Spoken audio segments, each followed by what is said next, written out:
I forbid you. I forbid you. Mom, I bet. So we get praise, esteem, and honor to the Most High Yahuwah Hashem Yahushua this day. And we bless his Kadesh Shabbat and give thanks and honor to his name for another opportunity for the hearing of the gospel. So John 5:39, search the scriptures, for in them you think you have eternal life, and they are they which testify of me, and you will not come to me that you might have life. I receive not honor from men, but I know you, that you have not the love of Elohim in you. Shalom, man. I come in my Abba's name, you receive me not. If another shall come in his own name, him you will receive. How can you believe which receive honor one of another, and seek not the honor that comes from Elohim only? Do not think that I will accuse you, the Abba. There is one that accused you, even Moses, in whom you trust. Had you believed Moses, you would have believed me, for he wrote of me. But if you believe not his writings, how shall you believe my words? Proverbs 14:1. We're going to tackle this, probably not in the fashion that you might be thinking, if you were able to see the verse that's going to be used ahead of time. We're definitely not going to tackle it in the way that you may be thinking. Or maybe you're thinking in the same way that I'm thinking. I don't know. Who knows? We shall see. Every wise woman build her house, but the foolish pluck it down with her hands. So we kind of talked about this verse a little loosely a while back. Let's take a look at something in regards to pluck and foolish. And we'll just go from there.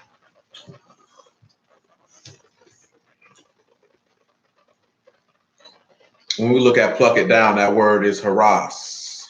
It means to tear down, to break down, to overthrow, to beat down, to destroy, to ruin, to utterly destroy, and to overthrow. You have hay, you have rosh, and you have samak. So I just want to grab some of the things that's in samak real quick, like, okay, I'm in the wrong email to be able to execute that in a flawless fashion.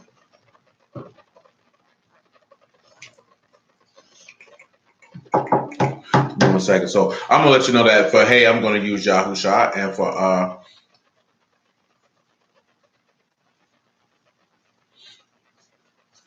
Rosh, I'm gonna mention the highest. And for Samad, I just want to make sure, but I'm definitely gonna look at and use a thorn. And it's the thorn that the highest used on Yahusha to be able to pluck and tear him down. Let's take a look at John chapter 2. Because how we're approaching this, because remember, we're looking at the things in Proverbs and how it relates to the gospel. And then we can tie these things into a natural way. That a lot of women could conduct and carry themselves like the scribes and Pharisees do. And as of course, we're looking at it when we're looking at the scribes and Pharisees, we're looking at it as a man, as they deal with those who are the service of Yahuwah as a whole. They tear down and destroy things. And they usually tear down and destroy things through their own hypocrisy and unbelief.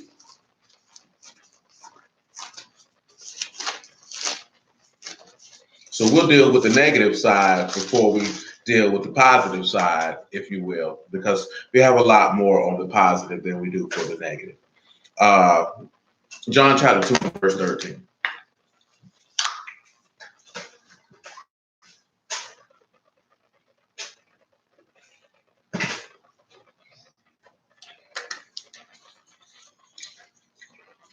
And the Yahudim's Passover was at hand. Yahushua went up to Jerusalem, found and assembled those that sold oxen, sheep, and doves, and the changers of money sitting. And when he had made a scourge of small cords, he drove them all out of the temple, and the sheep and the oxen, and poured out the changers' money, and overthrew the tables. And he said unto them that sold doves, take these things hence, make not my Abba's house a house of merchandise. His disciples remember that it was written, the zeal of your house have eaten me up. Pause. Let's take a look at that, where that's come from, just for those who don't know. Psalm 69.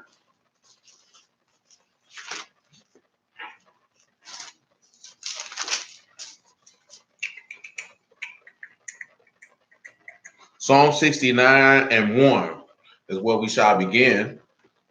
Because again, we're dealing with a foolish woman who plucks down her house. So we see that There's a thorn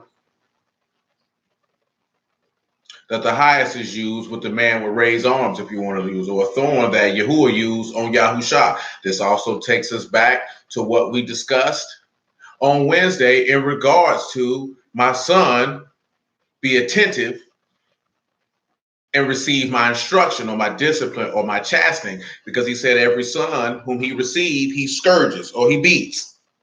You know what I'm saying? He takes them through that process, and that if he didn't spare his own son, then what do you think is going to happen to you? Now, all of these things are necessary in order to build up the house.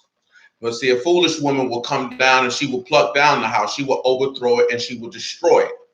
So what we're looking at is how the wicked will overthrow and destroy those who are of the house of Elohim.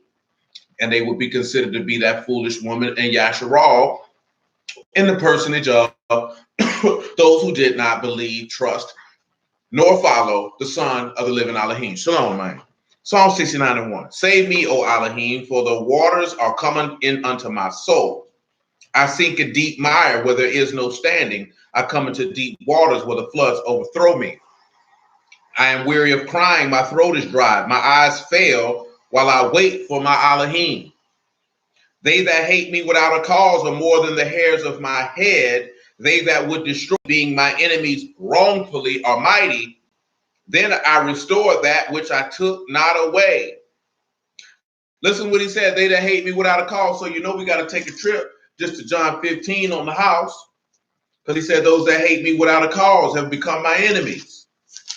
From there, I guess we'll go to Galatians chapter 4 right behind that. Because that's every Hebrew's favorite verse. You know, when people be sitting up there, when some people talking about they hate this time of year because of the pagans and all. I hate this time of year because of Hebrews. Because you niggas be bothering them people. Let them people go to hell in peace and leave them alone. You know what I'm saying? The man said if the blind lead the blind, they all gonna fall in the ditch. Well, let them people fall in their ditch. That junk be aggravating. Under the cap, you want to wake people up to the truth. Nigga, that's all for your own vain pride and ego. That don't know no better, but you won't sell me no dog crap and tell me it's ice cream. You're not gonna be able to do that because that's for you. That ain't for them people. You don't care nothing about them people. You know what I'm saying? You don't care nothing about them people. Then the word part is that you supposed to go preach the gospel and nigga talking about pray for these people to wake up when the Lord said I don't pray for the world. So what you think I'm gonna do? I ain't praying for them people. If that's what they into, that's what they into. That's their business. If you would see fit to turn people from opposing themselves when they hear the gospel, then so be it. But see, that be the thing. People ain't even preaching the gospel to these people. Then you think a nigga care about, they killed the Indians. They don't care. No, people don't care because they don't see it from that perspective. They don't view that particular holiday in that perspective. They don't care nothing about Saturnalia and Roman men having homosexual sex and exchanging gifts and the worship of the sun deity. They don't care about any of that. They don't see white supremacy. They don't see any of that because times have changed. So the perspective has changed. So the viewpoint and the impartation of what the day means has changed. And as we discussed when we were dealing with pagan idols and all the false deities throughout the world, Thanksgiving and Christmas are far, far, and far away one of the least high regarded pagan holidays on the calendar. Not even close. Not even close. There are days that are way more sacred to these heathens, if that's the term you want to use. I would say these rebels, these transgressors, these sinners, these wicked people. Yes, I am. Yeah, I drink them pretty much every day. I drink them all the time. It's not even juice, man. I ain't really nothing but some water, some lemons in it. I get all three of them, though. The one with chlorophyll and then the one with just the mushroom in it. Well, yes. I'm unconcerned with that, sir. Keep that to yourself next time. So, yeah, there's days way worse. I told we went over that. May Day is way worse. You know what I'm saying? But it's just easier to point that out because everybody celebrates Christmas. But now it's been commercialized, and it's about making money. You know what I'm saying? And And you deal with a nation of people such as ours who are consumers and not producers, who see consistently and constantly of how they can spend money and not take their money to actually work for them or purchase things, assets that can actually produce money, but buy things that lose value that must be replaced because these people use psychological ploys through their marketing to cause you to believe that you need to purchase things of no consequence. Then that's what happens. You know what I'm saying? And that is what it is. You know what I'm talking about? So you have to be a little bit wiser than that, a little bit smarter than that, because these people don't care. They don't care. And as the word says in the book of Ecclesiastes, who can make straight what Elohim has made crooked? And a lot of people trying to make straight people that y'all don't want. You know what I'm saying? It ain't what it is. You know what I'm talking about? People like this. I hate when people say happy Thanksgiving to me. Why am I be mad with this person? This person don't know I serve you, boy. And I say this every year. They don't know. They're just calling themselves being polite, to operating according to the social norms of the society and culture of where they presently dwell. They feel Sim saying Merry Christmas and Happy Thanksgiving is akin to saying hello and have a nice day. Straight up and down, that's really what it's equal to. You know what I'm saying? Niggas just really do that point as you want a chance to berate or lift yourself up with a little bit of information that you have, versus if the apostles and any other or anyone else of that time would encounter someone of that time period, they would have took that as an opportunity to preach Yahushua HaMashiach to them and not tell them about their pagan holiday and the idol that they worship. Because those who serve Yahuwah and trust him and serve him in Ruach and truth already know an idol is nothing. So an idol is nothing to even spend time discussing or anything pertaining to him to discuss to an individual who doesn't know any better. As we already stated, as it says in the book of Jeremiah, that surely the Gentiles will come and say, surely our fathers have inherited lies. So if you know that these people have inherited lies, then there's not even any time to sit back and talk about a lie. Who wants to sit around and talk about lies? Come over to the verse I'm talking about. Jeremiah chapter 16. 16 and 16.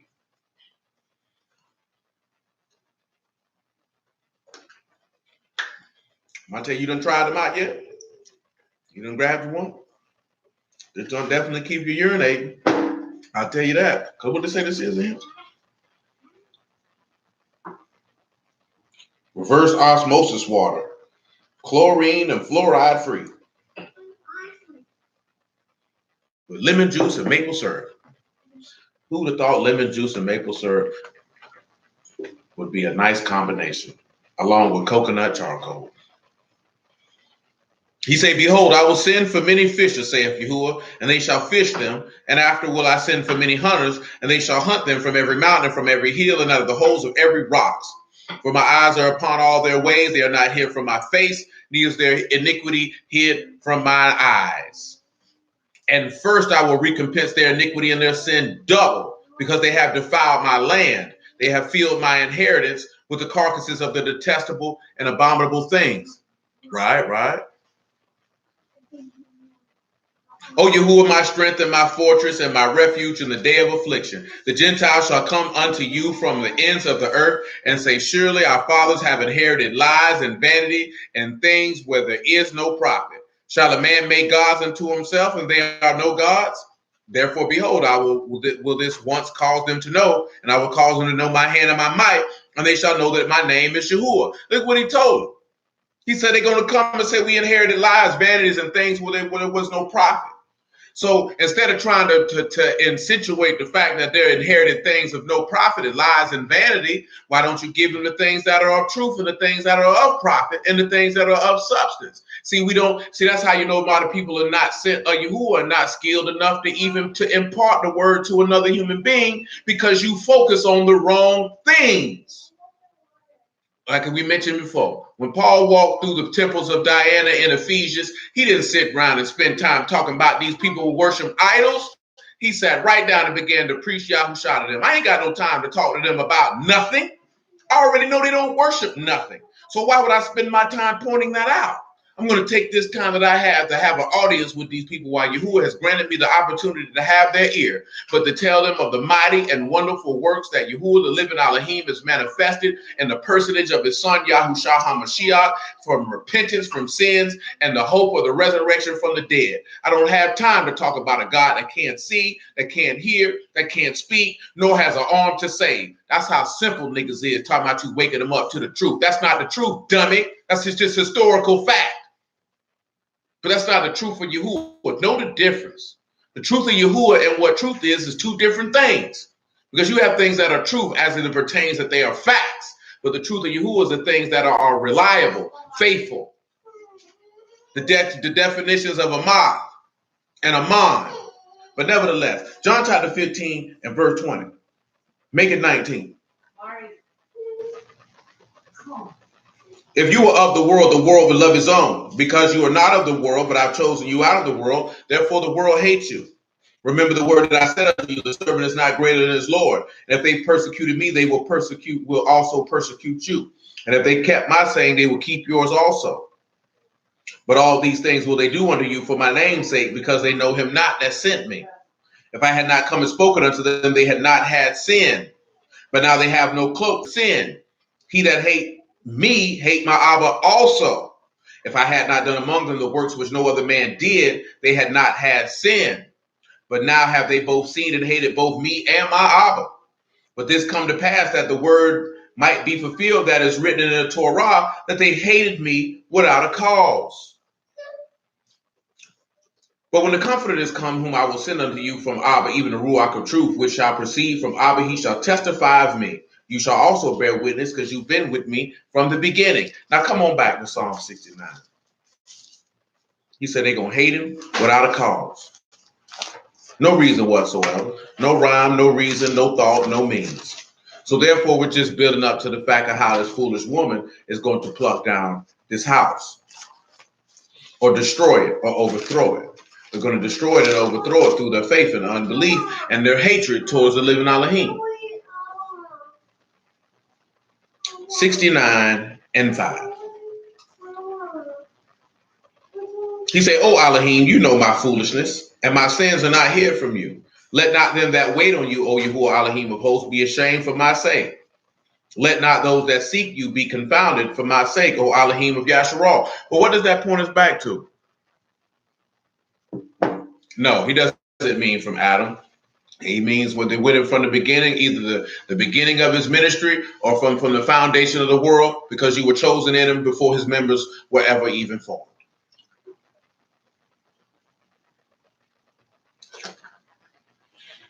But when he tells you not to let anybody that wait on him be confounded or ashamed, pause, take a trip to 1 Peter chapter 2.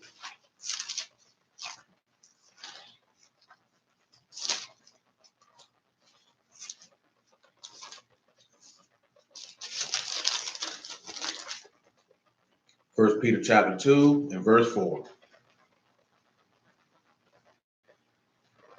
1 Peter chapter 2 and verse 4.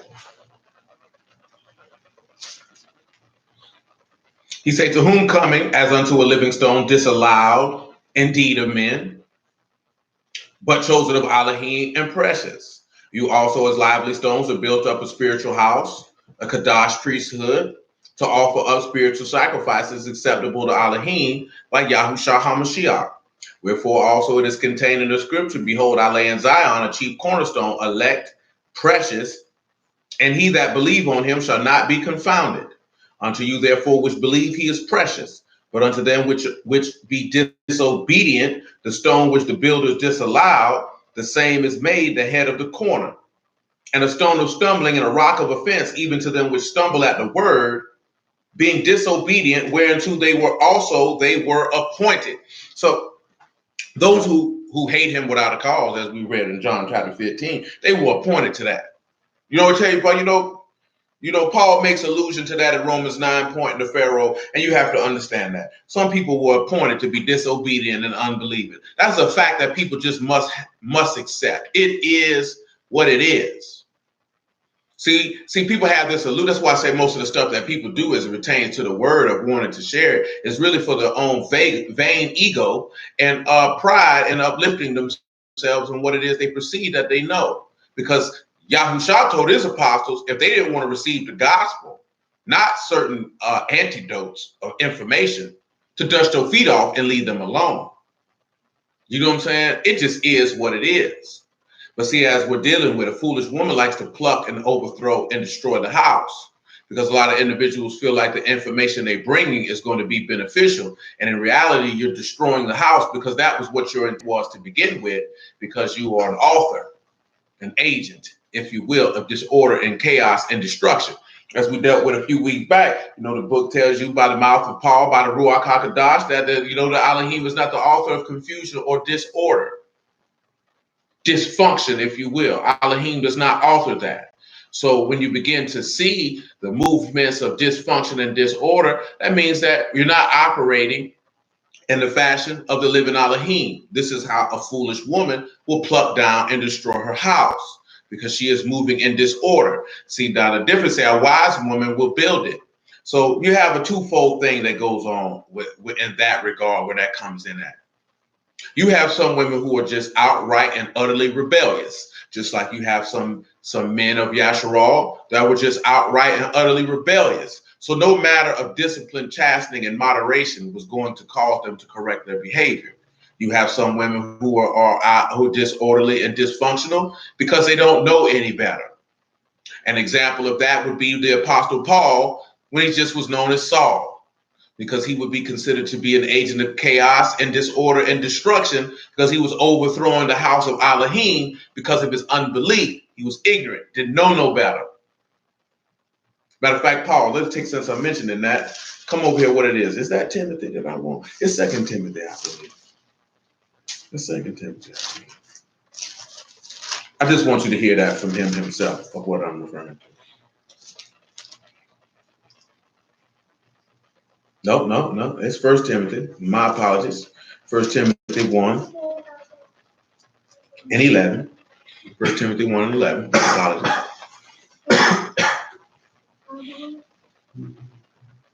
We still holding John chapter 2.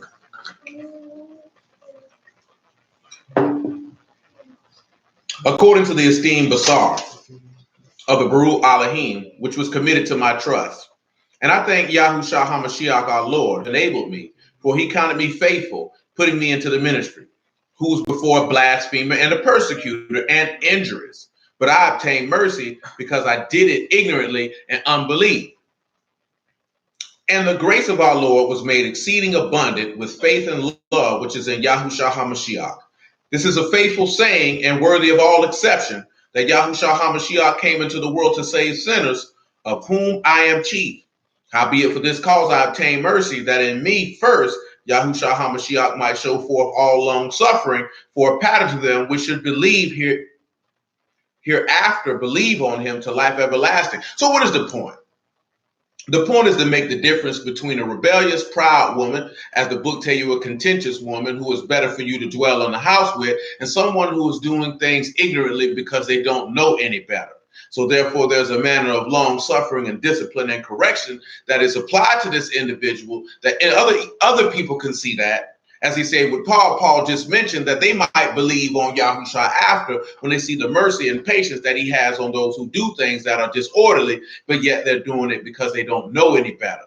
See, a lot of individuals come at people, they feel like they should just know things. Well, a lot of people don't know things because they either weren't taught it or they weren't exposed to it. So therefore, they operate according to their carnal nature, if you will. So that foolish woman, see, you have two types of foolish women when we look in this text. Paul would be considered one because he did it ignorantly. The scribes and Pharisees, they knew exactly what they were doing. John chapter 9 and verse 37 in that regard. They knew exactly what they were doing. And you have to be able to have the discernment to be able to know which one to moderate and be patient with and which one to discard.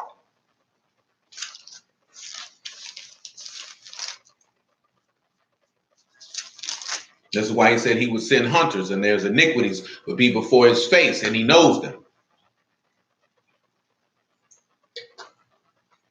Make it 9 and 35. Yahushua heard that they had cast him out. And when he had found him, he said unto him, do you believe on the son of Elohim? He answered and said, who is he, Lord, that I might believe on him? Yahushua said unto him, you have both seen him, and it is he that talked with you. He said, Lord, I believe, and he worshipped him. Yahushua said, for judgment I've come into this world, that they which see not might see, and they which see might be made blind. And some of the Pharisees which were with him heard these words, and said unto him, are we blind also? Yahushua said unto them, if you were blind, you should have no sin. But now you say, we see, therefore your sin remains. So, and that's their pride. And that's where you sit back and you look at a difference of, a book tell you about that, a foolish woman. Her pride leads her into that area.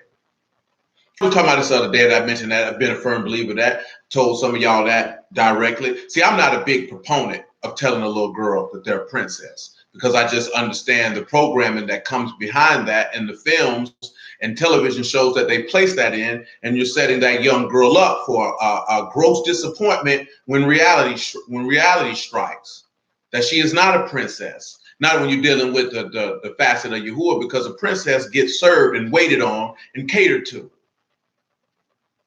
You know what I'm saying? That's in Greek, so it's not going to be a Hebrew word. And that's going to mess up her mind frame to be able to function in her proper role that Yah has ordained and being a wife. And that's going to cause conflict. You know what I'm saying? You don't realize that it's going to cause conflict because we're accustomed to the programming that we have received in this God-forsaken place. So we look at those things and we think those things don't really have any meaning, but it helps and begins to develop the thought process and mind frame of children as they develop. This is why Disney and other avenues make all the films that they make, focusing on children to set the programming in their mind to craft the way that they think.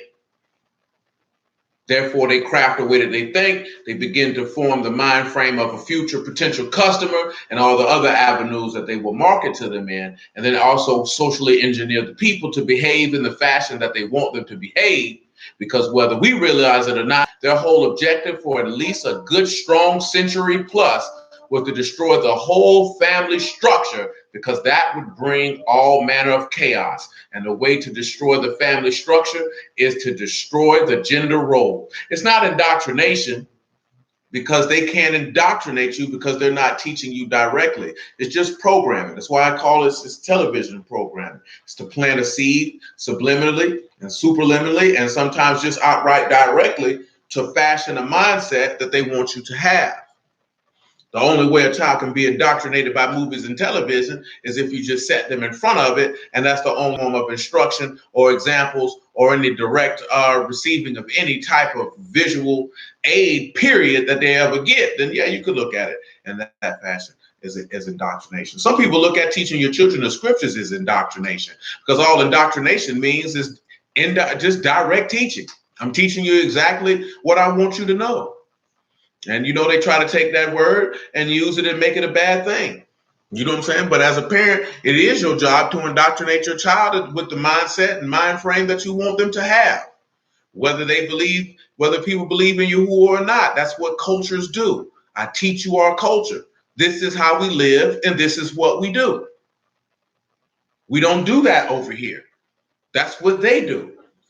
That's what Yahuwah was doing when you were in the wilderness. For all lack of a better term, he was indoctrinating you. He told you, I give you good doctrine. Receive my doctrine. He said, these people over here, they do this. They sleep with their mom and their dad. They have sex with a woman on her monthly cycle.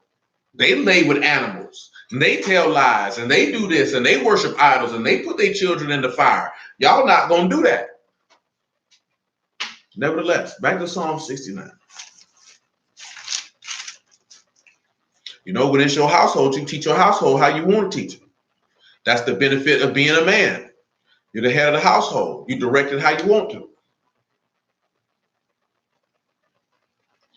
Because we can already see in this country, if you let the woman direct it, then pure and utter chaos is going to ensue. And then your son going to grow up and he's going to be a simp. And what is a simp? It's nothing but a man in a female's body. Well, you know what I'm saying? Or a man with a female spirit and a female mind. The type of man that no woman in her right mind finds attractive in the least bit, unless she wants a man that she can control. But she's still going to slide off and sleep with the dude who don't let her control him, because that's who gets her physically aroused. She don't want to have children with the simp. She just wants the simp to take care of her and let her do what she wants to do. Nevertheless, Psalm 69:7. He said, because for your sake I have borne reproach, shame have covered my face. Now we just talked about reproach and shame. So let's see what we got there.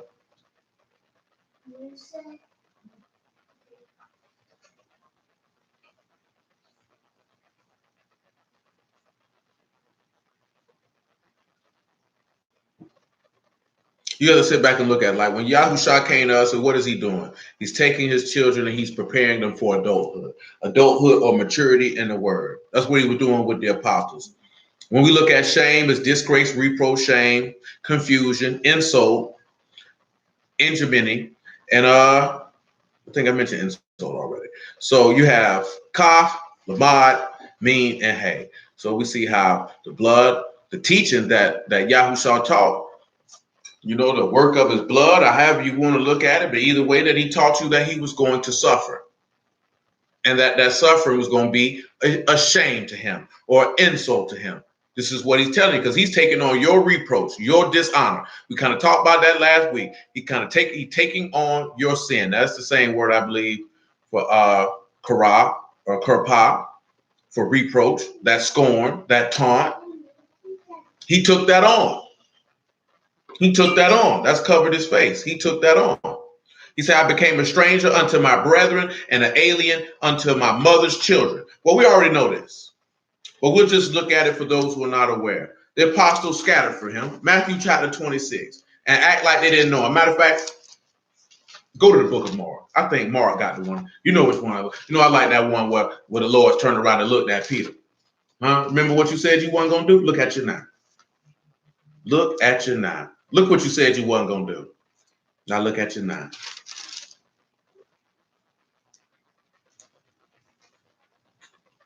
(14 and 26) of the book of Mark, excuse me. Mark 14:26.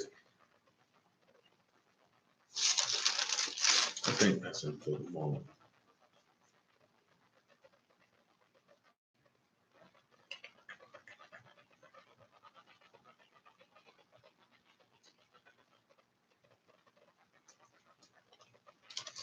Look what it said. And when they had sung a hymn, they went out into the Mount of Olives. Yahushua said unto them, all you shall be offended because of me this night. For it is written, I will smite the shepherd and the sheep will be scattered. But after that I am risen, I will go before you into Galilee. But Peter said unto him, although all shall be offended, yet will not I. Yahushua said unto him, truly I say unto you this day, even in this night, before the cock crow twice, you shall deny me thrice. But he spake the more vehemently, if I should die with you, I will not deny you in any wise. Likewise, also said they all. You know, they got to say, they got passionate with it. That's not going to happen. Come over here to 14:66.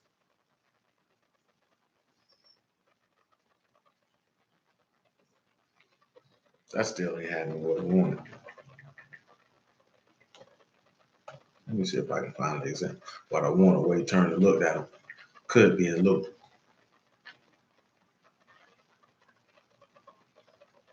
It is Luke 22.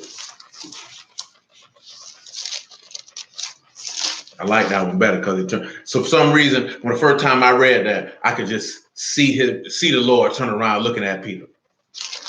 Like, look at you, man. I tried to tell you. Luke 22:54. But you ain't want to listen. Luke 22:54. He said, then they took him and led him and brought him into the high priest's house, and Peter followed afar off. And when they had kindled a fire in the midst of the hall and were sat down together, Peter sat down among them. But a certain maid beheld him as he sat by the fire, and earnestly looked upon him, and said, this man also was with him. And he denied him, saying, woman, I know him not. After a little while, another saw him and said, art you also of them? And Peter said, man, I am not. About the space of 1 hour after, another one confidently affirmed, saying, of a truth, this fellow also was with him, for he is a Galilean. And Peter said, man, I know not what you say. And immediately while he yet spake, the cock crew. And the Lord turned and looked upon Peter. And Peter remembered the word of the Lord and how he said unto him before the cock crow, you shall deny me thrice. And Peter went out and wept bitterly. And the men that held Yahushua mocked him and smote him. And when they had blindfolded him, they struck him on the face and asked him, saying, prophecy, who is it that smote you? Many other things blasphemously spake they against him. As soon as it was the day, the elders of the people and the chief priests and scribes came together and led them into their council, saying, are you the Hamashiach? Tell us. And he said unto them, if I tell you, you will believe not. And if I also ask you, you will not answer me nor let me go. Hereafter shall the Son of Man sit on the right hand of the power of Elohim. And they said, are you are then? Then said they all, are you then the son of Elohim? And he said unto them, you say that I am. And when they said, what need we any further witness? We ourselves have heard of his own mouth. Now look at this here, smacking, getting spit on, getting mocked. He's taking on your reproach and your shame. And these men are ready to pluck down this house because they're foolish individuals. And again, dealing with that word that we looked at, foolish, with that samak and that Raj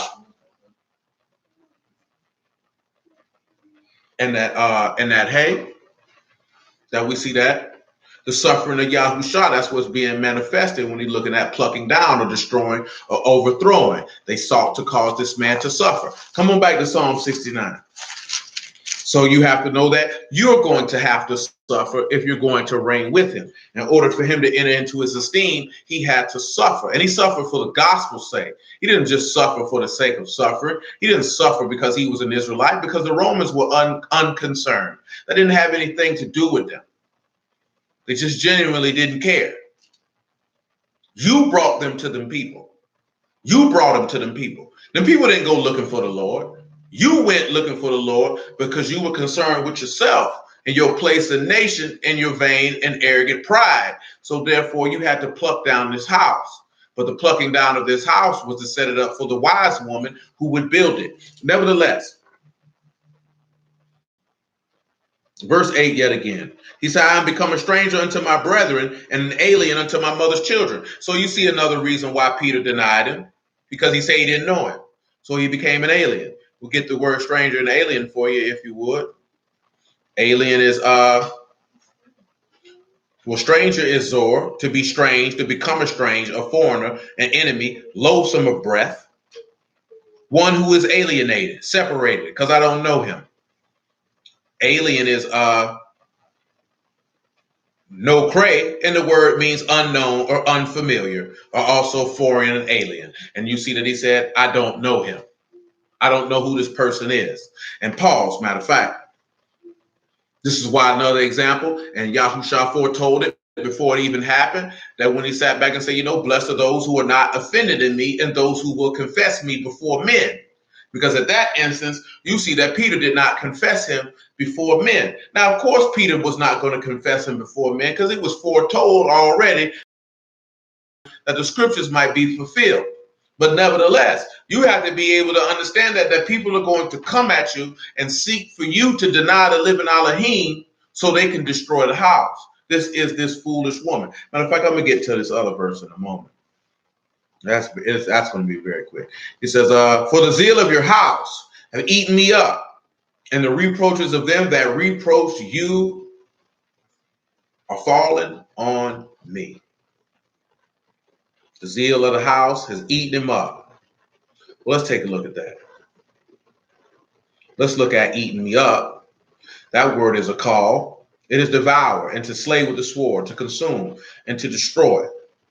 Aleph, Kaf, and Lamad. So we see how the works of Yahushua has taught us something, because this house, the zeal of this house is eating them up. What does he came to teach you? That you would learn obedience from the things that you suffered. And then when you learn this obedience, that you would obey. And it takes you back to that every son whom he received, he chastened and he scourges. Individuals who don't want to build the house, like Paul stated in another place, that they're enemies of the state. Because you don't realize that the state is actually what is to build the house, because these are the things of what you're going to learn in the process to build said house.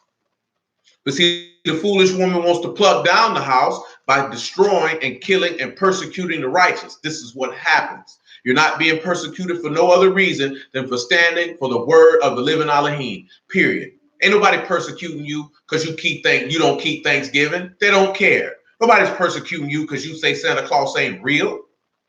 You know what I'm saying? Matter of fact, we ain't talked about this in a long time. So I'll do it right now. Jeremiah chapter 10. It's been a long time. Ain't this their favorite verse this time of year? This their favorite verse right here this time of year. This is what they like to read this time of year. I'm going to see who remembers what this is pointing us to. Let's see who remembers. Jeremiah 10 and 1. He said, hear you the word of Yahuwah. Hear you the word which Yahuwah spake unto you, O house of Yasharal. Thus saith Yahuwah, learn not the way of the heathen. Be not dismayed at the signs of heaven, for the heathen are dismayed at them. For the custom of the people are vain. For one cut a tree out of the forest, the work of the hands of the workmen, and with the axe. They deck it with silver and gold. They fasten it with nails and with hammers that it move not. They are upright as the palm tree, but they speak not. They must not be born, because they cannot go. Be not afraid of them, for they cannot do evil, neither is also in them to do good. For as much there is none like unto you, O Yahuwah. You are great, and your name is great in might.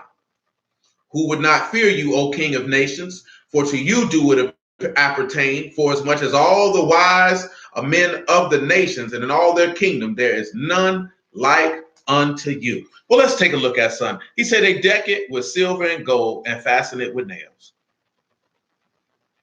Now, when we look at the word for fasten, it's the word to strengthen or prevail, or to be severe or to be grievous, to give strength or to encourage. The word kazak.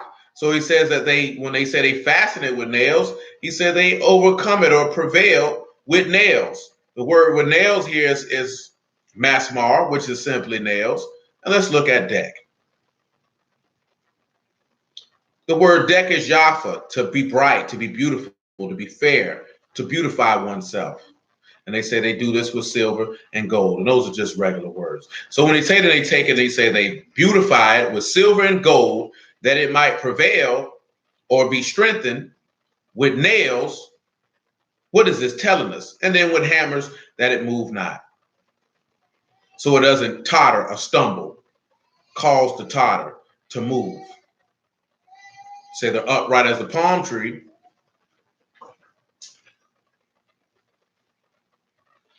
And that word is mikshah for upright, hammered work, finely decorated, cultic objects of gold and silver.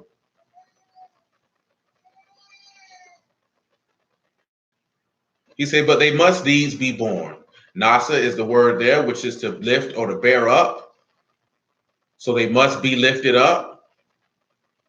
But they cannot go, which is sod, which is to step, to march, or cause to march. They can't do evil, neither is it anything in them to do good. So what do you think that's telling? The first thing that's a dead giveaway is to tell you how it's fastened with nails, that it doesn't move. And then they cut a tree out the forest, the work of man's hands. Absolutely, it points directly to the crucifixion. We ain't dealt with this verse in years, probably a good 5 or 6. That's what it's pointing to. Because you're living at a living Elohim and a dead gods is what it's referring to. Because it goes to talking about idol worship in this particular verse and what these people are into. But if you look at the last verse, verse 16 in this chapter, tell you how the portion of Jacob is not like them. Because Yahushua is not an idol, but yet he was treated like one because they took him and they hung him up on a tree. Took a tree, hung him up there, decked him with silver and gold. Because if you remember, they put all that fancy stuff on him. Remember, they had him carrying that tree, and then they took him to that tree and they nailed him to it. Now, what is all that pointing us to? Because he had to bear your reproach, bear your shame, bear your sins, bear your iniquity. Why did he bear it? Because they hated him without a cause. So come back to John chapter 2. So they had to tear this house down.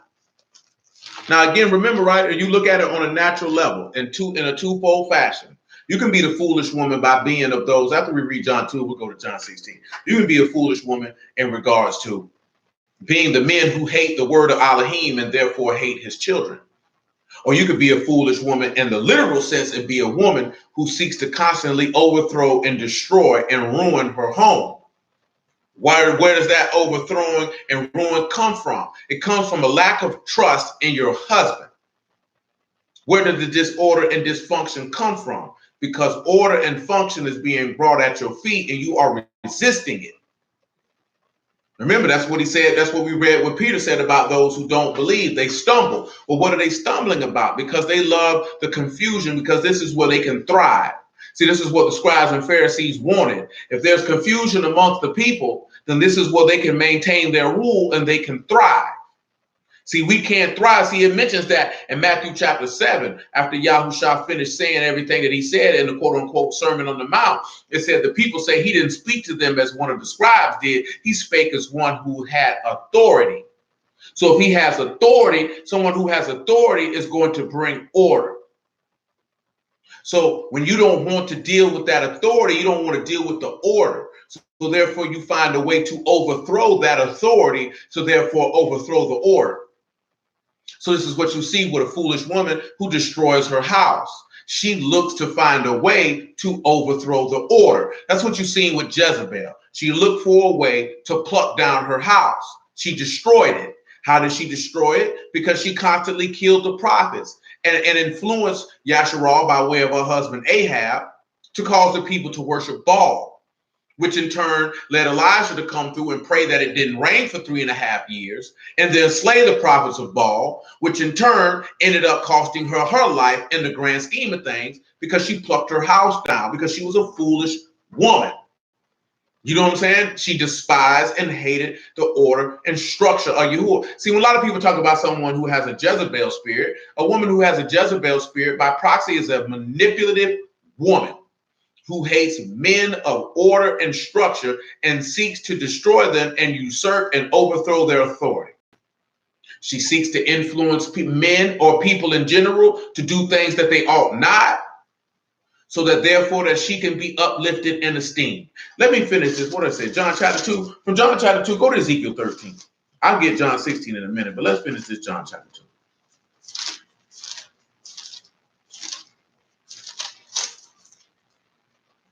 We're in verse 18. John 2 and 18. Then answered the Yahudim and said unto him, what sign show you unto us, seeing that you do these things? Yahushua answered and said unto them, destroy this temple, and in 3 days will I raise it up. The Yahudim then said the Yahudim, 46 years was this temple in building. Will you rear it up in 3 days? But he spake of the temple of his body. When therefore he was risen from the dead, his disciples remembered that he had said this unto them, and they believed the scripture and the word which Yahushua had said. So nevertheless, let's go back to Ezekiel 13. Let's look at a statement in Ezekiel 13. Of where Ezekiel was talking to women who were actually foolish women who were plucking down the house. Foolish women who were plucking down the house. 13 and 17 in Ezekiel 13. Ezekiel 13 and 17.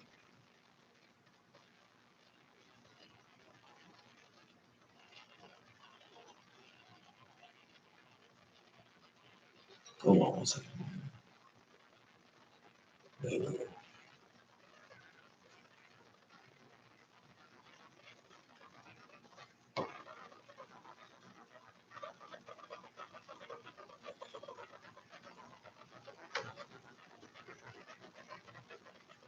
Ezekiel 13 and 17. Likewise, you son of man, set your face against the daughters of your people, which prophesy out of their own heart, and prophesy you against them. And say, thus saith Yahuwah Elohim, destruction to the women that sew pillows to all armholes, and make kerchiefs upon the head of every statue to hunt souls. Will you hunt the souls of my people, or will you save the souls alive that come unto you? Will you pollute me among my people for handfuls of barley and for pieces of bread, to slay the souls that should not die, and to save the souls alive that should not live, by your lying to my people that hear your lies? Wherefore thus saith Yahuwah Elohim, behold, I am against your pillows, wherewith you therefore hunt souls to make them fly, and I will tear them from your arms, and I will let the souls go, even the souls that you hunt to make them fly. Your kerchiefs also will I tear and deliver my people out of your hand. and they shall be no more in your hand to be hunted, and you shall know that I am Yahuwah. Because with lies you have made the heart of the righteous sad, whom I have not made sad, and strengthened the hands of the wicked, that he should not return from his wicked way by promising him life. Therefore, you shall see no more vanity, nor divine divinations, for I will deliver my people out of your hand, and you shall know that I am Yahuwah. Now let's take a look at that. As forth as he said that you strengthen the hands of the wicked that they don't return. Matthew chapter 15. See, when we turn around and we look at it, this is how a foolish woman can pluck down her house, because you strengthen people who do wrong. So therefore, why would they stop from doing wrong?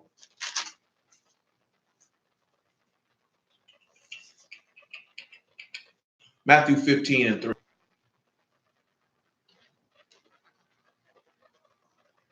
Matthew 15 and 3.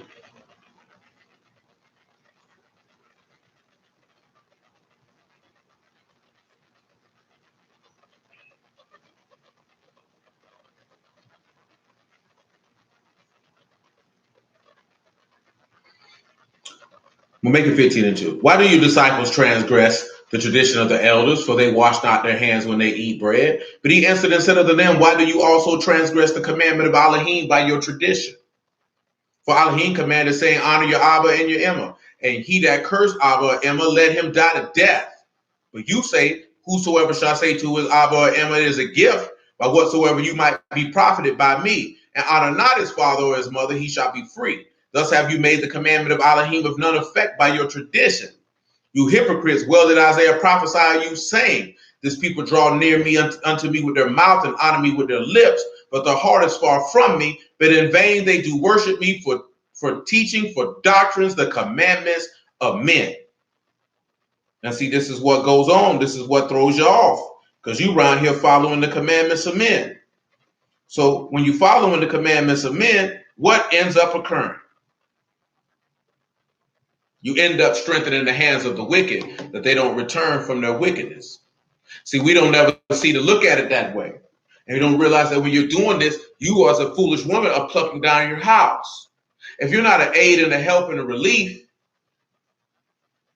to your husband, then you'll be plucking down your house. That's what I meant in regards to the princess programming, because it programs a young man to be a simp and to worship women and to cater to women versus leading, protecting, providing, and moderating his woman. You know what I'm saying? It doesn't afford him with the confidence and the testicular fortitude that is necessary and required to be a head of a household, because he will always cater and kowtow and capitulate to the demands of this woman. So everything is always in terms of making her happy and her pleased, and she never seeks to make him happy or be pleased of what Yahuwah planned from the beginning, because he said it wasn't good for man to be alone. So he said he would make an aid and a help and a relief for him. And again, that comes into also, because again, with the roles being saying that this woman role is greater than the man role, and not understanding that the woman's role is for the woman to play. The man can't play your role because he wasn't designed and created to play your role. And the man's role was created for the man because the woman was not designed nor created to play his role. They're complementary pieces that when you bring them together, it has the manifestation of the goodness and greatness of the kingdom of the living Elohim, who is blessed forever. And we have deviated from that practice. We have deviated from that mindset. So now you have two people fighting to say that my role is just as great as yours. The roles are not equal. They were never intended to be equal. They were never intended to be. And because we live in an instant gratification society, and a society that dictates that you depart from your responsibilities to be selfish, you don't even realize that you live in a humanist society, which is teaching you to be what we mentioned the other night, where alchemy, transmuting and turning a man into God that you worship at your own seat, which is what Masonry really teaches at its core principle when it's stripped away and you know what's going on. Then you have individuals doing it such as if everything in life is about your indulgence, when everything in life is about your service to your God. That's what you were created for. You can let these people lie to you all you want to, that you need to have fun and enjoy yourself, and you can. And then you'll end up in hell at the end of the day, because Yahuwah didn't create you to do that. Now, he did tell you, take pleasure in the wife of your youth. He also told you to enjoy the things that he blessed you with while you're under the sun. But all the other things that these people come with, you have to know the difference between enjoying the things that who have blessed you with and putting yourself first and foremost. That's why you have to be careful with the stuff that they push in this society in regards to having self-love. See, it's different from having a love for yourself to having a standard and ethics and integrity, if you would, for lack of better words, according to the scriptures. You know what I'm saying? It's another thing to love yourself where you're selfish and you put yourself above everyone, even above your God. And that's not how you were created. That's not what you were created man to be. That's not what he created woman to be.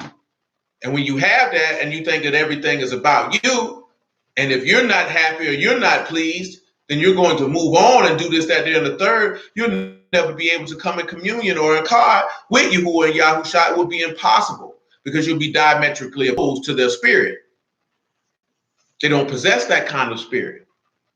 So you have to understand that that's the programming of the culture that you dwell in. Because remember, America doesn't have a culture. Their culture is truly the doctrine of Aleister Crowley. Do as you will and love. Love, love, love. Well, their love is not the love of Elohim. Their love is the love of self and the love of indulgence and the love of pleasure.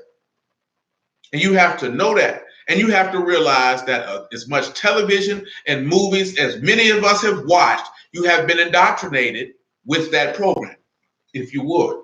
You have been fed that programming, you have received it, and it rests in the recesses of your mind if you have not renewed your mind to purge yourself of those things. So therefore, those things will well up and they will come out. Even we mentioned before, truth is offensive. So when truth is spoken unto power, according to the word of Elohim, then those things offend. And then you're mad or you lash out. That's why he told you not to love the world or anything that's in the world, because the love of the world is the lust of the flesh and the lust of the eyes and the pride of life.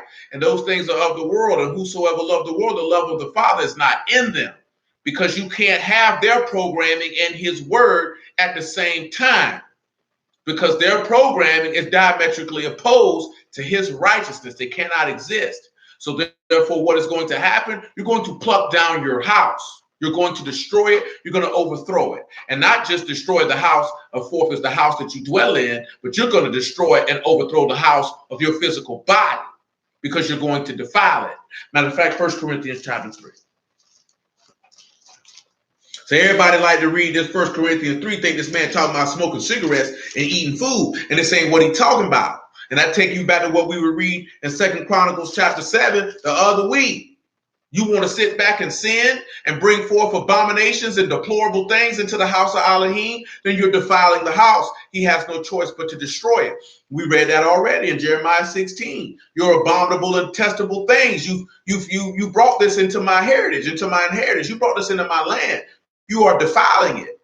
Well, when you bring ungodly things into your heart, you're bringing that into the house of Elohim. Therefore, you are destroying it. Know you not that your body is the temple of Elohim? So why are you bringing these things in to pluck down and to destroy your house? That would make you a foolish woman. Why would this make you a foolish woman? Because we are part of his body. And if they were a part of his body, then that takes you back to what we talked about also on Wednesday as well. Flesh of my flesh, bone of my bones. That means you would be akin to Eve. So why are you plucking down and destroying your house by being evil and being wicked and having fellowship with the sons of Belial and having fellowship with darkness and unrighteousness? These two things can't meet together. You cannot be unequally yoked. You can't be yoked with Yahuwah and yoked with the world. You can't be yoked with the mind of Elohim and the mind of the world. That's not going to work. So therefore, that causes you to be a foolish woman. It causes you to pluck down your house. It causes you to destroy and overthrow your house. Or as it mentioned in Proverbs, the wicked are overthrown by their own wickedness. You end up destroying yourself. No one is doing it to you. You're doing it to yourself. And then because you're destroying yourself, you're strengthening other people that they can continue to destroy themselves. And therefore, no one returns from their wickedness. And this is a foolish woman plucking down her house. Nevertheless, 1 Corinthians chapter 3.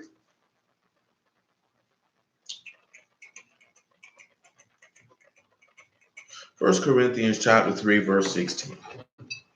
It's hard, it's harsh, but it is the reality of the way of the living Elohim.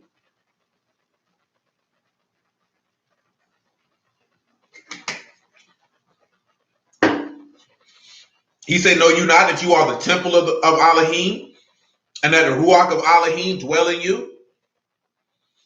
If any man defile the temple of Elohim, him shall Elohim destroy, for the temple of Elohim is Kadash, which temple you are. That body that you have is set apart. It's set apart for the usage of Yahuwah, and you're going to defile it? This ain't talking about eating nothing and smoking no cigarettes. Yahusha already, let's just take a look at it, just in case nobody remember. Mark chapter 7. Let's look at what defile you. This is what make you unclean. Remember, anything that unclean can't come near unto Yahuwah. So then you're going to bring unclean things into his temple, and you think he's going to keep it upright? Remember, Yahusha was defiled. That's why he was destroyed. Because he took your sin on. Mark chapter 7. We're going to get to the wise woman building the house in just a moment. Mark chapter 7, verse 17. And when he was entered to the house from the people, his disciples asked him concerning the parable. And he said unto them, are you so without understanding? Also, do you not perceive that whatsoever thing from without enter into the man, it cannot defile him? Because it enter not into his heart, but into the belly, and it go into the drought. Go out into the drought, purging all meats. And he said, that which come out of the man, that defile the man. From within, out of the heart of men proceed evil thoughts, adulteries, fornications, murders, thefts, covetousness, wickedness, deceit, lasciviousness, an evil eye, blasphemy, pride, foolishness. All these things come from within and defile the man. So if you're in the temple of Elohim, because these things are coming out of your heart and these are the manifestation of your actions, then you're a foolish woman because you're destroying and overthrowing your own house. You're destroying and overthrowing your own house because you revel in disorder and dysfunction. Because you don't want to. Remember, the book says that the flesh is not subject to the Torah of Elohim, neither indeed can be. Because a carnally minded person cannot be subjected to order and structure because they don't want to follow it. Remember, we talked about this on Wednesday. He said, my son, receive my instruction, receive my musar, receive my discipline and my chastening. Receive that. Well, someone who is foolish is not going to receive that because they don't want the order. So you see people who are sinners and transgressors and workers of iniquity and evil and wicked is because they don't want to receive the order. And Elohim is not the author of that. His word is not written to bring forth dysfunction. His word is not written to bring forth disorder. That's why he said there is no shalom to the wicked. How can there be peace if we look at them characters and they say destroy the authority attached to chaos? Well, of course, if you're wicked, then the authority to the destruction of Hashatan, who has that authority over chaos, of course it can't be destroyed. Because he is with chaos. He is with sin. He told you that the thief has come to lie, to steal, to kill, and to destroy. Anything that is set up in an orderly fashion isn't destroyed because there's no way to destroy it. Because there's an order and a function. The only way that you can destroy it is to send someone in to cause disorder. Because from the disorder comes chaos. And from chaos comes weakness. And from weakness comes the attack.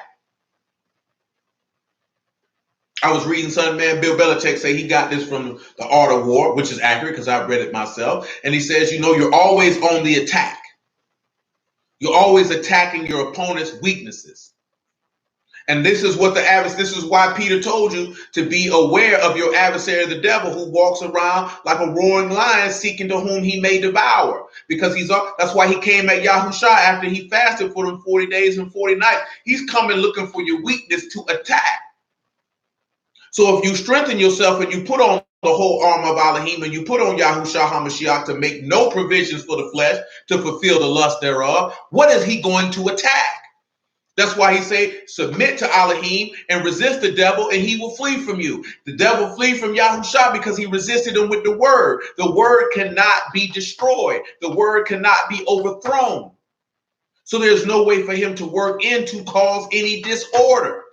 But if you're not holding fast to the word, then you're going to have your house plucked down. You're going to destroy it. You're going to overthrow it because he's going to find the weakness. He's going to come in. He's going to cause disorder and the house will fall.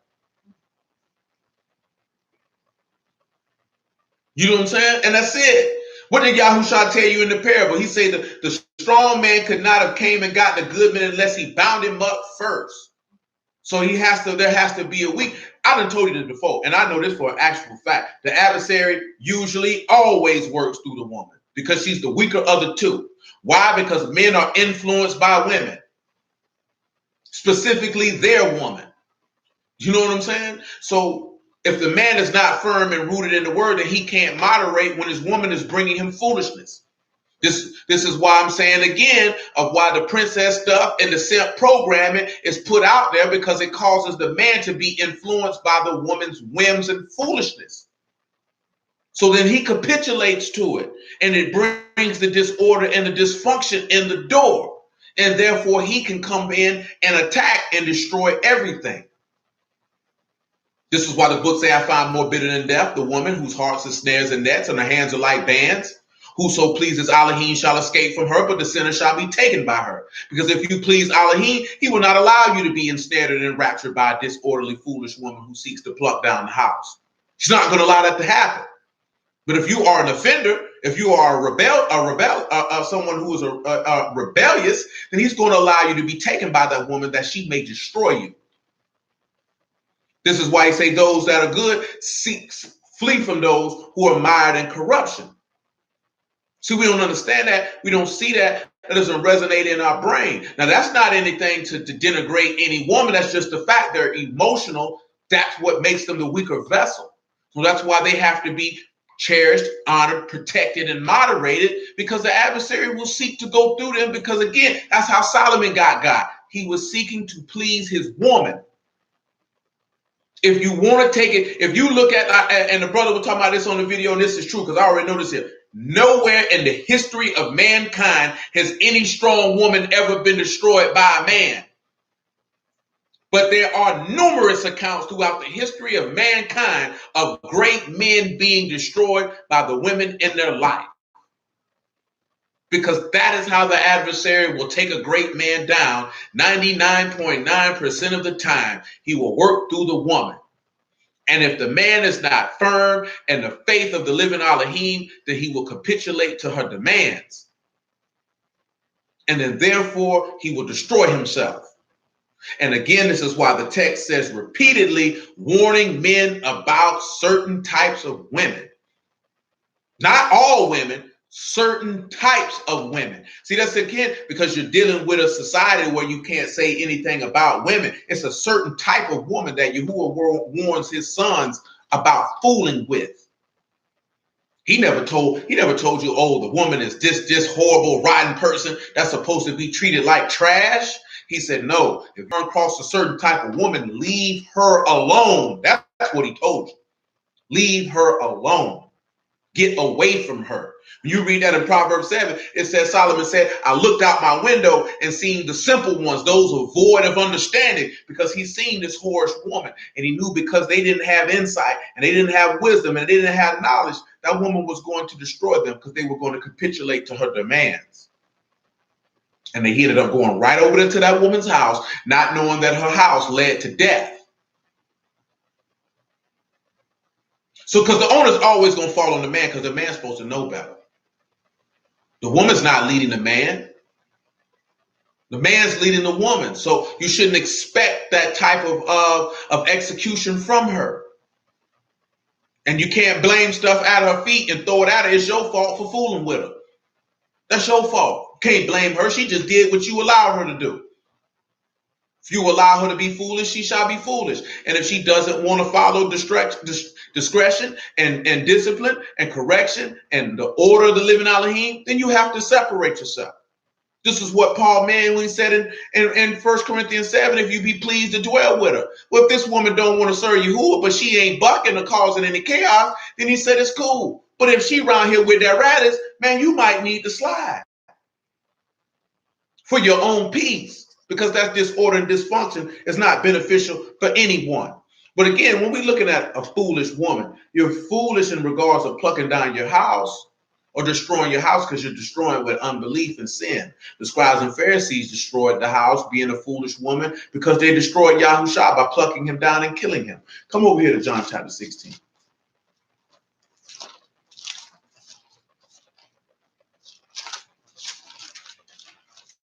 And when we go against Yahusha, then we ourselves to be that foolish woman who is destroying or overthrowing the house. Why are you destroying and overthrowing the house? Because you want to be the head of it. You want to run it. You want to rule it. And that's the same token when we're looking at the Lord. They overthrew him because they said in John chapter 11, we will lose our place in nation because they wanted to run it. They wanted to rule it. And of course, that word for foolish is a word we dealt with before in Proverbs 14:1. It is Ivaleth, and it is foolishness and folly, and it's Aleph, and it's and it is Lamad, and it is Tav. So when you look at that foolishness, you sit back and you see the strength of the teaching secures a covenant. But see, they despise it. You know, another proverb would tell you, rebuke a wise man, he will love you. Reprove a scorner. We dealt with this before in Proverbs 9, and he said he will despise you. You know what I'm saying? They say ain't no rebuke. You know what I'm saying? They say, correction is a song in the ears of fools. Some people just don't want to hear that. They just don't want to hear that. And again, I'm making this point to realize that when we're looking at a woman, we can look at it as a natural woman. We can look at it as any one period because you are the woman, because you are the body of Mashiach, therefore being his wife. You can look at it as being those that are in authority of being that foolish woman, not just necessarily focusing on the female gender. Because we know that the book tell you that a prudent wife is from Yahuwah. So we know full well that there are wise and Yah-fearing women, they few and far between. Just like we know that there are righteous and wise Yah-fearing men, they few and far between in comparison to the whole general population. But the righteous and wise woman is rarer than a righteous man. There's going to be few of those. So if you have one, then you know what you're supposed to do with her. You know what I'm saying? But we done went over this before. We treated Yahusha like anybody because you're not accustomed to rights. And that comes from self-sabotage because the average woman, and I'm talking about just in general, actual women in a natural sense, they self-sabotage. They destroy things. You know what I'm saying? A lot of times they destroy things because to them it's too good to be true. They don't feel like they're worthy of certain things. So they try to come up with something to bring it down. And then they'll come back around later on in their life and say how stupid it was to do that. You know what I'm saying? And this, that, there, and the third. But that comes from a level of low self-esteem and low value that they have in themselves, that they don't feel like that they're supposed to have certain good things outside of what they create for themselves. And that's society's fault to a certain extent. Could be upbringing. There's many, many factors into that. But that just plays into the insecurity of women. But that's another conversation for another time. And then we live in a society that doesn't help women to be certain themselves, because of the cultural paradigms that these people have.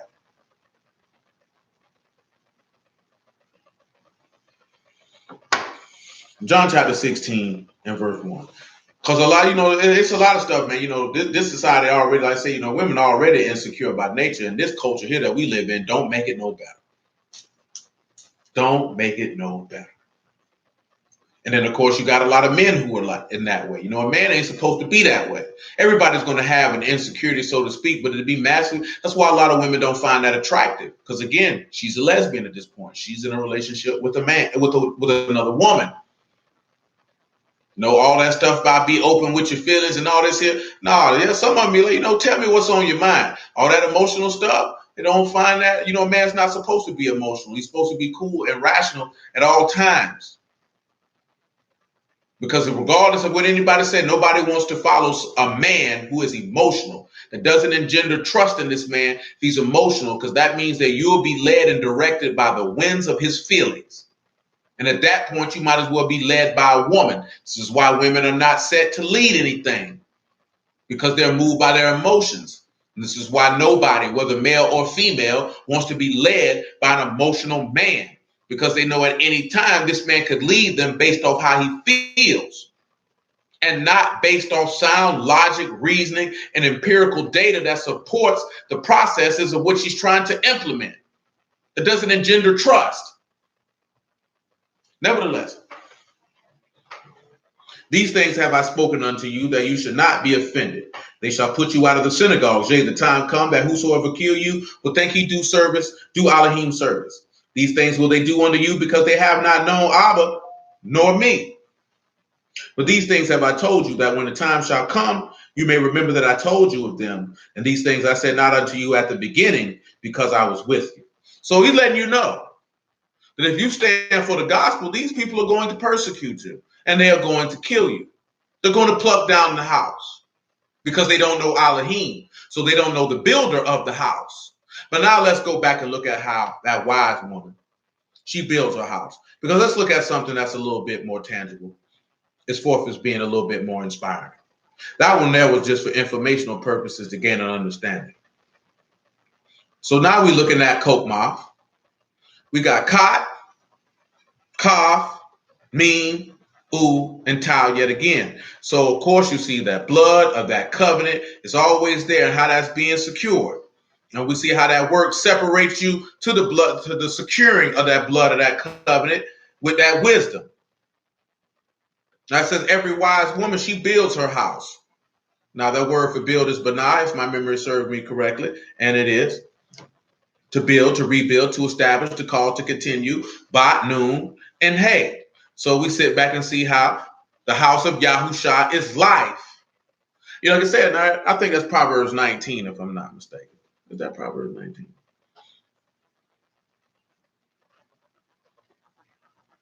Let me make sure that's Proverbs 19. Because you already know what the book says, that he that findeth a wife findeth a good thing and gain the favor of Yahuwah.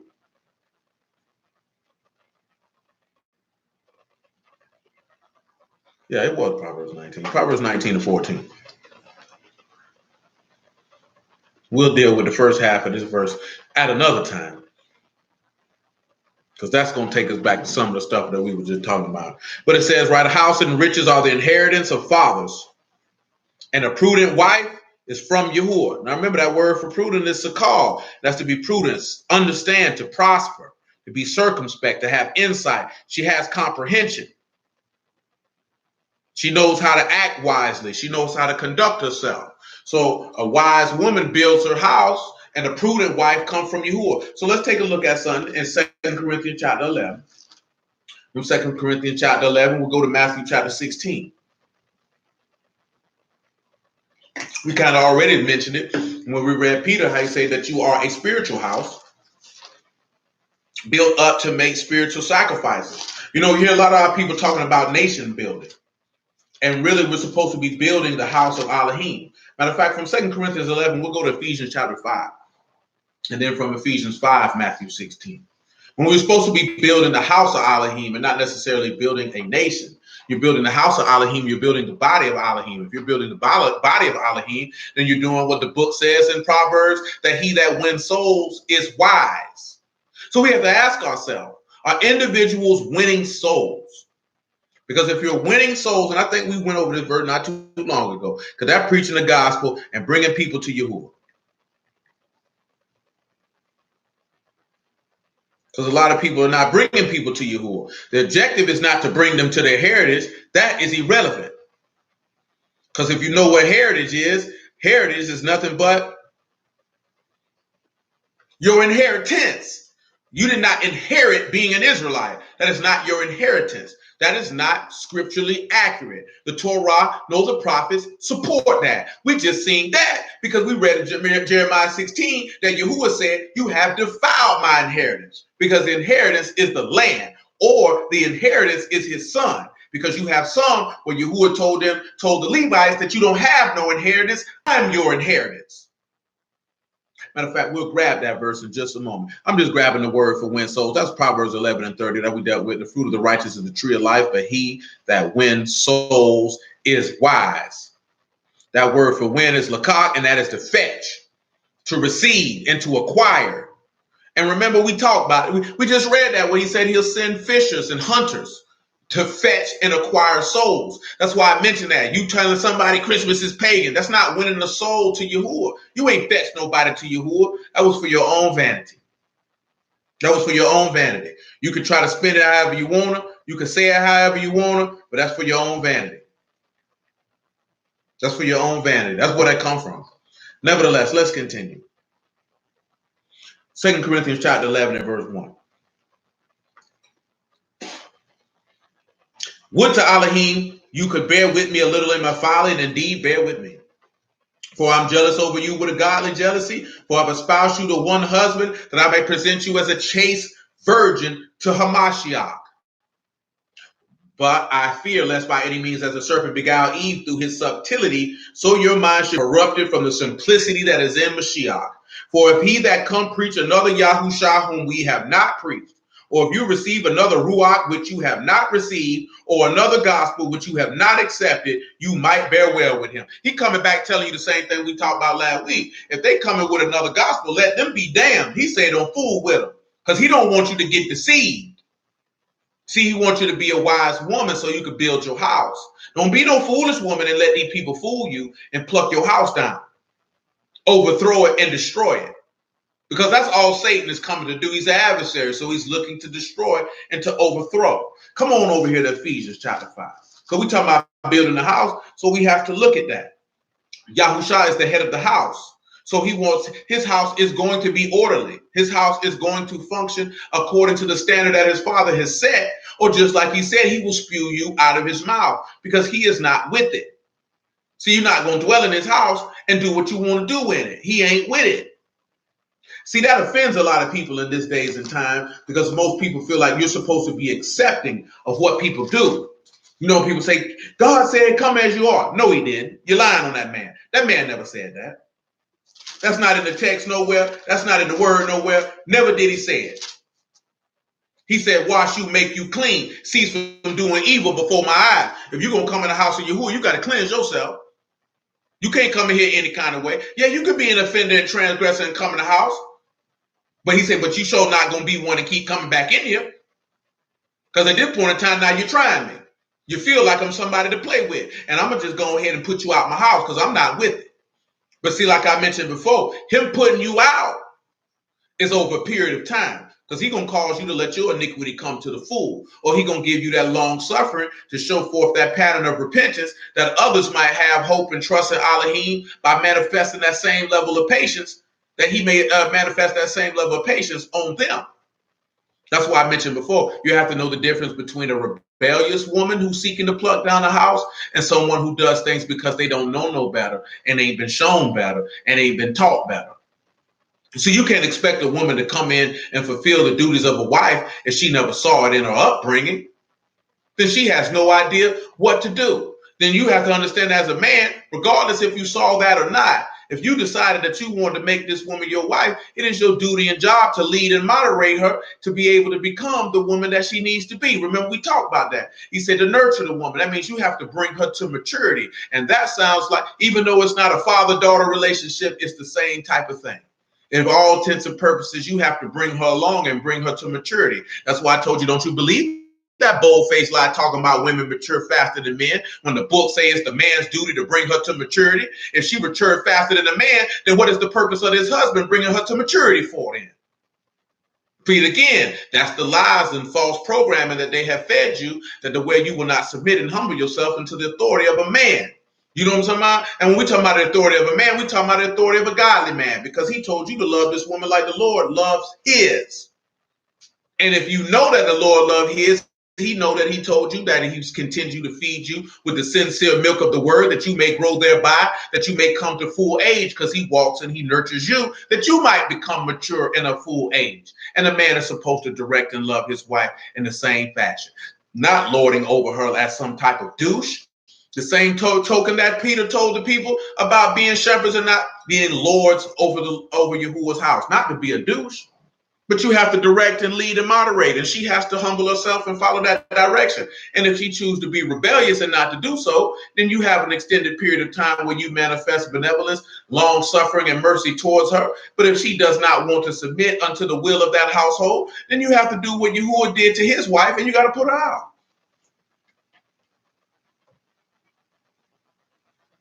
Yahuwah put his wife out when she didn't want to follow. He didn't sit there and drive himself crazy, talking about, oh, she won't do what I say. Well, you can just slide. You know what I'm saying? I'll come up with a means to bring you back, because I ain't going to get another wife. I ain't thinking about another woman. But you can't stay here and do this, because I'm not with it. I'm not with it. You know what I'm saying? And that's hard, When especially with a lot of women who are accustomed to, I've been doing what I want to do and doing things how I want to do it, and I don't want to submit to what you're saying. And it's not necessarily that she don't want to do it. She's been accustomed to operating according to her own will and desire, and it's not a customary thing to see a woman who's submitting herself to a man and forsaking her own desire and making her desires become his desire and her vision be his vision and her will be his will, which of course is what's supposed to be being done when we come under our husband, Yahushua HaMashiach, because again, it's the mirror. All you're doing is mirroring what we're supposed to be doing with the Lord. That's it. It's just a mirror. It's just a reflection of him. You know what I'm saying? So a man would want to pick a woman who's a reflection of obedient Yasharal as a whole. A woman should pick a man who's a reflection of Mashiach, and then both will be a reflection of the kingdom of heaven. And then Yahuwah is esteemed in all things. And that's a beautiful thing to behold. But nevertheless, I think I'm in the wrong place. And I am. I am not in Ephesians chapter 5. I was in Galatians. Pardon me. Ephesians 5 and 24. Well, 22 is fine. It's fine. Wives, submit yourselves unto your own husband as unto the Lord. For the husband is the head of the wife, even as Hamashiach is the head of the house, and he is the savior of the body. Therefore, as the house is subject unto Hamashiach, so let the wives be to their own husbands in everything.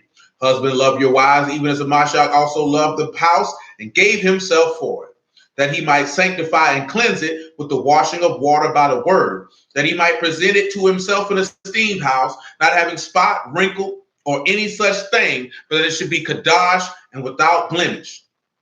So notice that, because you know the house of Elohim, the actual temple, was a set apart house was not supposed to have any blemishes, any wrinkles, anything in it that defiled. So when we look at this here, how do we get that to sit back and say that he wants this house to be presented to him to an esteemed house? Well, that takes us back to when we were talking about the apostles, the prophets, the evangelists, the teachers. Their jobs was to go out and build the house, akin to this wise woman who is building or rebuilding or establishing this house. That's why I mentioned Matthew 16, and let's go take a look at it.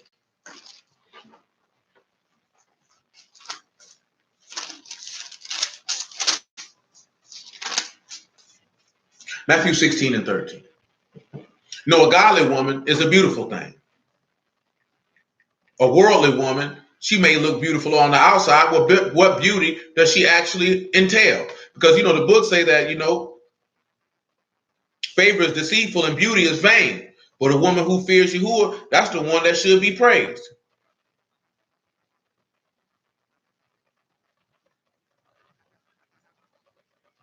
But godly women are usually not praised because those are not the things that are held in esteem. We usually hold wicked women in esteem because they have acquired and done things on a natural level that we think are important. But them hoes ain't important. Them hoes ain't important at all. You know what I'm saying? Ain't one famous hoe on this earth important because all she teaching is your daughter to be a whore and trying to contradict your daughter from being a wife. And you think that junk cute. And you wonder why you got all these women around here, specifically our women, talking about why they can't got no man. I would tell my homeboy that the other day, I was just always continually shocked at all of our female peers and high school classmates that are our age that ain't got no man and talk about all this old other stuff. And it's that liberal woman and it's all that old extra stuff, man. They no nigga want that junk, man. Yeah, that junk sound all good, boy. Don't nobody want that for no wife. And you're going to mess around and you're going to be 40 plus years old with bastard churn and no man with wine and a vibrator. You know what I'm saying? Talking about how men ain't this and maybe it's you. Because don't nobody want that. It's not attractive. It's not attractive because they got you going against your essential nature. The woman's nature is to be married. That's why young girls think about having a husband at a young age because that's her nature. And they want people to go against their nature. Your nature is to be a wife. Your nature is to take care of children and to keep a house and to direct it. You know what I'm saying? That's your nature. That's what Yahuwah created you for. He created you to help the man. That's what he made you for. You know what I'm saying? But when you deviate from the actual culture and order and will of heaven, then you have chaos. You have disorder and you have dysfunction. You know what I'm saying? And when you have all of those things, you have reproach and you have shame, which means you have sin. And when you have sin, you have death. So you got a lot of walking dead people around here thinking it's all good and Yahuwah is going to accept it. And he's not. And it's sad. That junk ain't cool. You know what I'm saying? That junk ain't something to be jumping up and down and be glad to be speaking about. But these things have to be spoken of, that maybe souls might be delivered from death, that a man or woman might bethink herself, bethink himself, turn and repent and come back to the living Elohim through the gospel of Yahushua and purge their sins and iniquities and receive the gift of the Ruach HaKodesh. Outside of that, niggas in trouble. Because that don't sound cool. Because if a woman has to return back to her natural role, if a man, meaning you in the body of Mashiach, has to return back to his natural intent, then you have to come to the realization that life is not about you. And it's not about what you want.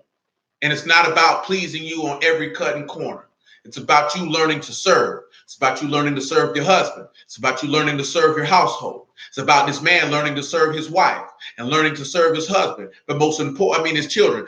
But most importantly, learning to serve their Elohim. And therefore learning to serve one another as brothers and sisters. And then therefore the selfishness abates and is eroded. And that's what most people are concerned with, me and mine. And that is a carnal mindset. That is a Western mindset, if you would. But I can't even say a Western mindset. It's just a carnal mindset. It's just the mindset of the earth. The mindset, when I say the earth, I mean the literal dust. It's not the mindset of heaven. It's not the mindset of eternity. It's not. At the end of the day, y'all know what our law say. Say the elder shall serve the younger. Yahushua say, I did not come to be served, but I came to serve. You know what I'm saying? So this is the mindset of heaven. Yahushua say it is better for you to give than to receive. That is the mindset of heaven. But America teaches you to receive and go for yourself. Which really not America. It's just the mind of the adversary. It's just a carnal mind. It's just the mind of the world, because that mind is taught throughout the whole earth. That mind is to cause you to be separate from your God. That's the whole point that you got to understand. They're just trying to keep you exiled from your God. They're trying to keep you banished. It's people not finding out your iniquities, that your banishment might be removed.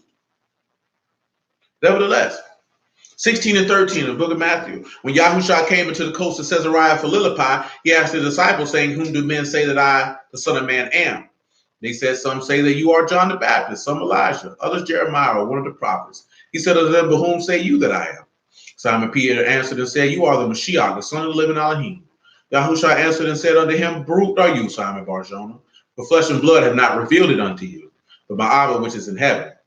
I say unto you that you are Peter, and upon this rock I will build my house, and the gates of hell shall not prevail against it. And I will give unto you the keys of the kingdom of heaven, and whatsoever you shall bind on earth shall be bound in heaven, and whatsoever you shall loose on earth shall be loosed in heaven. Then he charged his disciples that they should tell no man that he was Yahushua HaMashiach. So look at this. He say, upon this house, upon this rock, being Peter, he said he would build his house. So we're not going to read all that, but you know, in Pentecost, Acts chapter 2, Peter began the process of building the house by preaching the gospel and adding 3,000 souls. Let's take a trip back to 1 Corinthians chapter 3.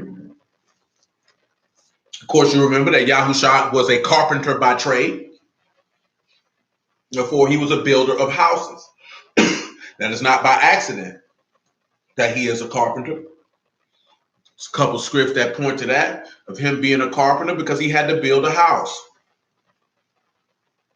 Which, that being us. And like I mentioned, the apostles, the prophets, the pastors, the teachers, they are the builders of that house. And see, we're going to lead to that in a moment. I'm going to get to that in a moment. Matter of fact, before I get to that, come over here to Chronicles. The 2nd Chronicle 31. Come over here to Chronicles. I know I mentioned that thing about, what they call? What do people name in? 2nd Chronicle 31. The Levites, that Yahuwah was their inheritance, but don't worry about that right now. See, and I think we talked about that not too long ago. When you join to Yahuwah, Yahuwah become your inheritance. When you become a Levite in that regard, by the action of Levi's name, that ain't what I want.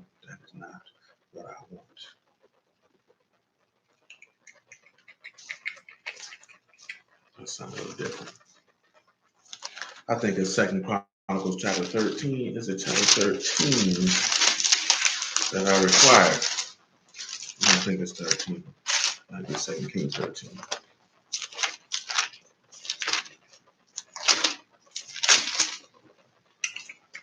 That's not it either. That's not it either.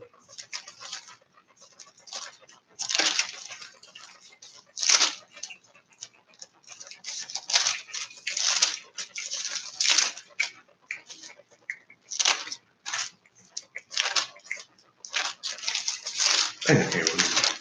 It escapes me. The worst part is that the whole story is in my head. Probably because we ain't used it in a while.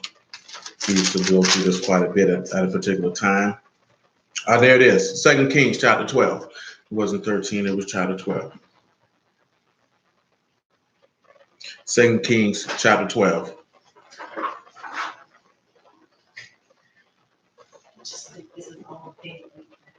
Yeah, it is. That's a big boy.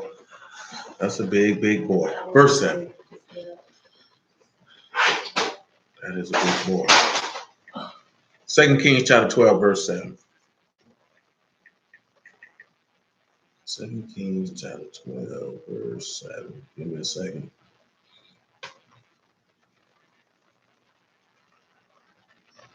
And where we go. Then King Joash called for Jehoiada the priest and other priests and said to them, why repair you not the breaches of the house? Now therefore receive no more money of your acquaintance, but deliver it for the breaches of the house. Now let's look at this word for breaches. Because we're looking at a wise woman build a house. There's breaches in the house. He said they haven't repaired. The word for repaired is kazak. That same word, to strengthen, to prevail, to harden, to be strong, to overthrow, to overcome. Why haven't you done the things to be able to cause these breaches to be overcome? Breach is a fissure, a rent, a breach, a leak in the building. Badat, bat, dalit, kuf. The sacrifice of the last Adam. Why haven't you brought that gospel to repair these breaches? It's kind of what we went going over on Wednesday. Why haven't you brought this gospel to repair these breaches? There's a leak, there's a fissure, there is a separation or a rent. When something is rent, that means it's torn. Isaiah 59 tell you this. You're torn from your Elohim. You're separated from him. So this wise woman is going to build her house. These wise women are workers of the house. Nevertheless, because this is to bring something to your remembrance. It's been a long time since we dealt with this here. But praise Elohim in the name of Yahushua for it. And the priest consented to receive no more money of the people, neither to repair the breaches of the house. But Jehoiada the priest took a chest and bore a hole in the lid of it and set it beside the altar on the right side as one coming to the house of Yahuwah. And the priest that kept the door put therein all that was brought into the house of Yahuwah. And it was so that when they saw that there was so much money in the chest, that the king's scribe and the high priest came up and they put in bags and told the money that was found in the house of Yahuwah. And they gave the money being told into the hands of him that did the work, that had the oversight of the house of Yahuwah, and they laid it out to the carpenters and builders that worked upon the house of Yahuwah. So let's look at that. Let's look at those words for that. Number one, let's look at oversight. That word is pakad. That is to attend, to number, to reckon, to visit, to seek, to look about for. To visit upon, to be sought, to be needed, to be watched over. To make an overseer, to appoint an overseer. That is paid, that is kuf, and that is dalit. So guess what? They speak of the words of that last sacrifice, or that final sacrifice, or that sacrifice of Yahusha. That's what those who have the oversight for. So Paul, let's take a look, just to bring something to remember, because we were talking about it. So let's just go and look at it. What is this? Acts chapter 14. From Acts 14, 1 Timothy 3, because someone who's a pastor is an overseer. So how does he get set up in this place? Because again, we're dealing with a wise woman builds her house. If Peter is the person who he said, upon this rock, I'm going to build my house, and the apostles are the other builders, and we'll get to 1 Corinthians chapter 3, where Paul makes mention of himself as being a master builder, because all of this is pertaining to building the houses, to winning souls. So you're winning souls according to cover up that breach, and you're covering up that breach because you're dealing with the last sacrifice of Yahusha. So the sacrifice of the last Adam. So if they're not dealing with that, how is the breach covered? That's why he say the gospel of reconciliation, to close the breach, close up the rent. This is what a wise woman is going to do. So when you deal with that on a natural level with a wise woman, like the woman, the prophetess Anna in the book of Luke, you're looking at a woman who's going to hold fast to the word. Just like what it said with the virtuous woman or the Kael woman in Proverbs 31. This is what she's going to do. She's going to hold fast to the word. Therefore, her husband will always speak well of her in the gates when he sits amongst other men. Because of this woman holding fast to the word, she will not bend the word or compromise the word or even seek to allow her husband or anyone in her vicinity to go against the word of Yahuwah, because her whole heart is dedicated and trusting Yahuwah. When you read about the woman Anna the prophetess and say that that woman was a widow for 84 years and all she did was continually fast and pray. Her heart was knit with Yahuwah to serve him in anticipation of his redemption. See, that's the difference. See, that woman's going to always continually build her house up, because her house is going to be built up on the faith of Yahuwah. 99.9% of the time, that woman's faith is going to be built up in that fashion because her husband's faith is according to that. So therefore, he would have been the one who would have been feeding the word to allow that to be built. See why we mention this here, right? Of course, you know that every man cannot teach the word. That's not what you're supposed to sit down and go over word with. Because if every man's supposed to teach his wife, there's no need for holy convocations. There's no need for those. And there's no need for apostles, prophets, pastors, evangelists, and teachers. There's no need for any of those. But those men are set in place that they might teach all. That man takes that gospel that's taught and he examines that gospel according to the text to make sure those things are true. And he makes sure that those things are imparted to his wife and to his children. You know what I'm saying? You can't rely on that woman to wait till it's time for another convocation for her to hear the word, for her to be strengthened in it. You mean you're not doing your job. It means you're failing that woman if she has to wait till Shabbat for her to hear a word, for her to learn more about her God. She's supposed to hear that from you and on the convocation. She ain't supposed to wait to get that on no Sabbath day. You're not doing your job. You know what I'm saying? You can't be like, oh, why you ain't been reading? Why you ain't been doing this? Why you ain't taught it to her? Why didn't you reinforce what you have heard? This is why Paul said, if a woman have any questions, let her ask her husband at home. Because clearly y'all were there together. So you're supposed to come through and reinforce what y'all had heard when you went and came to the convocation. And if you're not doing that, then you're not doing your job, because that is your job. And this is why people are in disarray and disorder, because men are not doing their job. And then it's a cop-out easier to blame that woman. But you can't blame that woman for that, because that is not her job.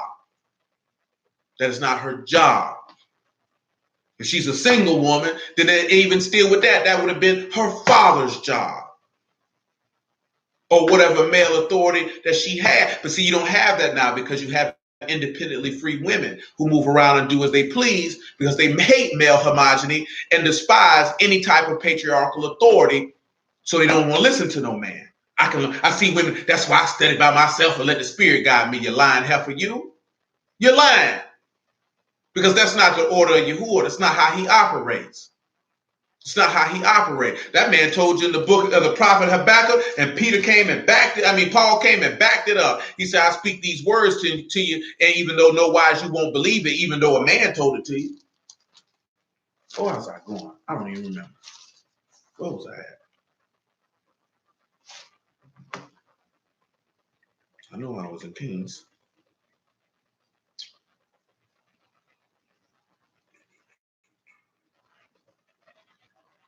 I don't recall what verse I was going to.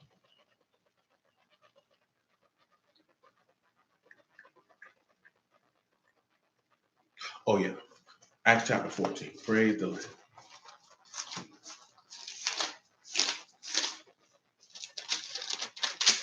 Acts chapter 14 and verse 19. And there came thither Yahudim from Antioch and Iconium, who persuaded the people, having stoned Paul, drew him out of the city, supposing he had been dead. Howbeit, as the disciples stood round about him, he rose up and came into the city. On the next day, he departed with Barnabas to Derbe. Now, there's a difference between an apostle and a disciple. Those men who walked with Yahushua were his disciples who became his apostles. You can be a disciple and not be an apostle. Just because you're a disciple does not make you an apostle. because that means an apostle is someone who has revelation straight from the living Elohim.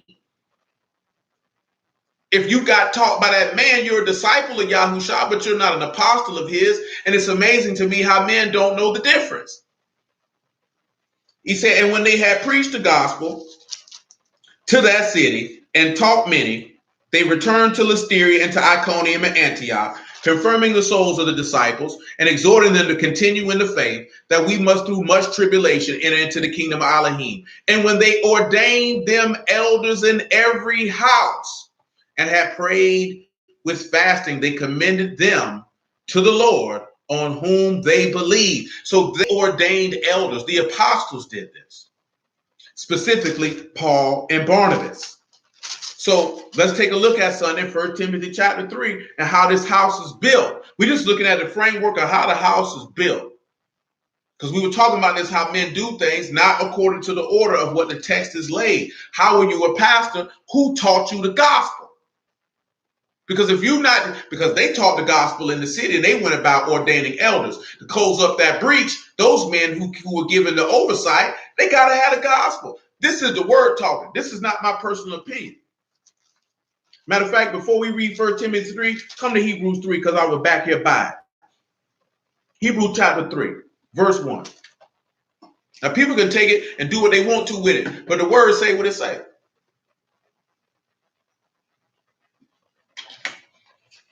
Because remember, the apostle could be over other congregations, but these men can't be in all places at all times. So it makes sense that Yahushua would tell them to go into the world and teach the gospel and ordain righteous and faithful men to be elders / pastors / overseers / shepherds. So this gospel will be preached. Because who else had it? Remember, we talked about that when we were dealing with the harvest is plentiful, but the laborers are few. So if the man who ordained you didn't teach you the gospel, then whose son it? Because if he ain't, remember he said, man, we'll read it in a second. I'll read it in a second. Hebrews chapter 3, verse 1. Wherefore, Kadash, brethren, partakers of the heavenly calling, consider the apostle and high priest of our profession, Yahushua HaMashiach, who was faithful to him that appointed to him, as also Moses was faithful in all his house. For this man was counted worthy of more esteem than Moses, inasmuch as he who hath builded the house have more honor than the house. For every house is builded by some man, but he that built all things is Elohim. Moses truly was faithful in all his house, a servant for a testimony of those things which would be spoken after. But Mashiach has a son over his own house, whose house are we, if we hold fast the confidence, the rejoicing of hope, firm unto the end. So look at this here, right? He say Moses insomuch builded the house, that he who had builded the house have more honor than the house. So Yahushua got more honor than the house because he built it. And he sent men to build it. We are that house, or we are that woman. So those apostles, those prophets, those pastors, those evangelists, those teachers are the wise woman who is building this house. This house is in reality the body of Mashiach, and it's his house. So therefore he got more honor than the house. This also points to you how the man would have more honor than the woman because he's the builder of the house. But see, if you're not building the house according to the foundation of the faith of Yahushua, then in reality, you wouldn't have more honor than the house because there's nothing honorable in the house or on the house. It's just a shack. Nevertheless, 1 Timothy chapter 3. 1 Timothy 3 and 1. We can read Titus on that for two witnesses from two different men in regards to an elder, bishop, pastor, overseer, shepherd, if you will. It's all the same job. This is a true saying. If a man desire the office of a bishop, he desire a good work. A bishop then must be blameless, the husband of one wife, vigilant, sober, of good behavior, given to hospitality, apt to teach. If you recall, apt means to be skilled. That should take you back to Ezra, who was a ready scribe or skilled scribe. So that means if you're going to be an elder, you have to be skilled to teach the word. As it tells you in Matthew 13 and 52, every man that's instructed into the kingdom of heaven. It's like a householder that brings forth out of his vessel things new and old. You can't qualify for that position if you're not skilled enough to teach the word. You have to have the ability to teach the gospel. The skill must be present. You should already know that from we dealt with Ecclesiastes chapter 12.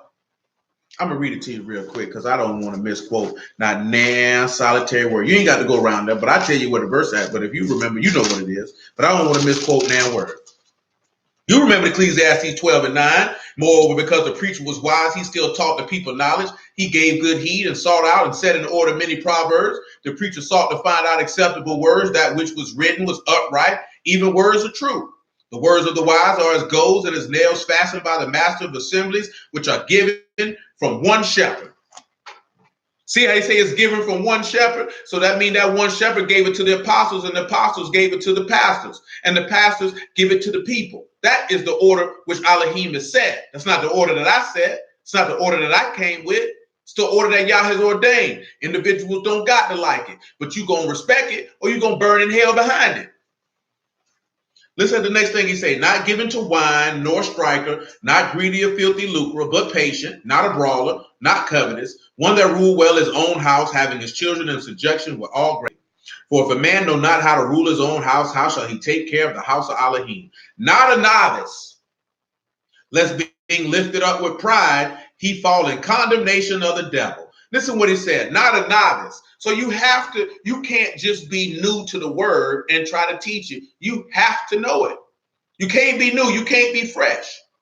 There's a time Paul made a statement that those who, matter of fact, it was Peter. He said, those who serve, let them wait on their service. And let every man preach according to the oracles of Elohim as God has given him ability.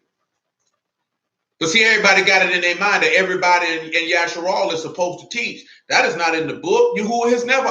That's why you have so much chaos and confusion amongst our people now, because that is disorder. That is not what Yahuwah has ordained. Never has, and he never will. The epistle of Titus.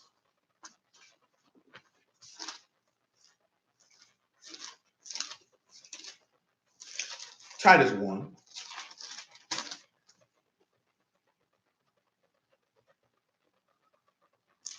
What verse would I want? I'll give you verse 1 because I'd like to share all of it. Titus 1 and 1.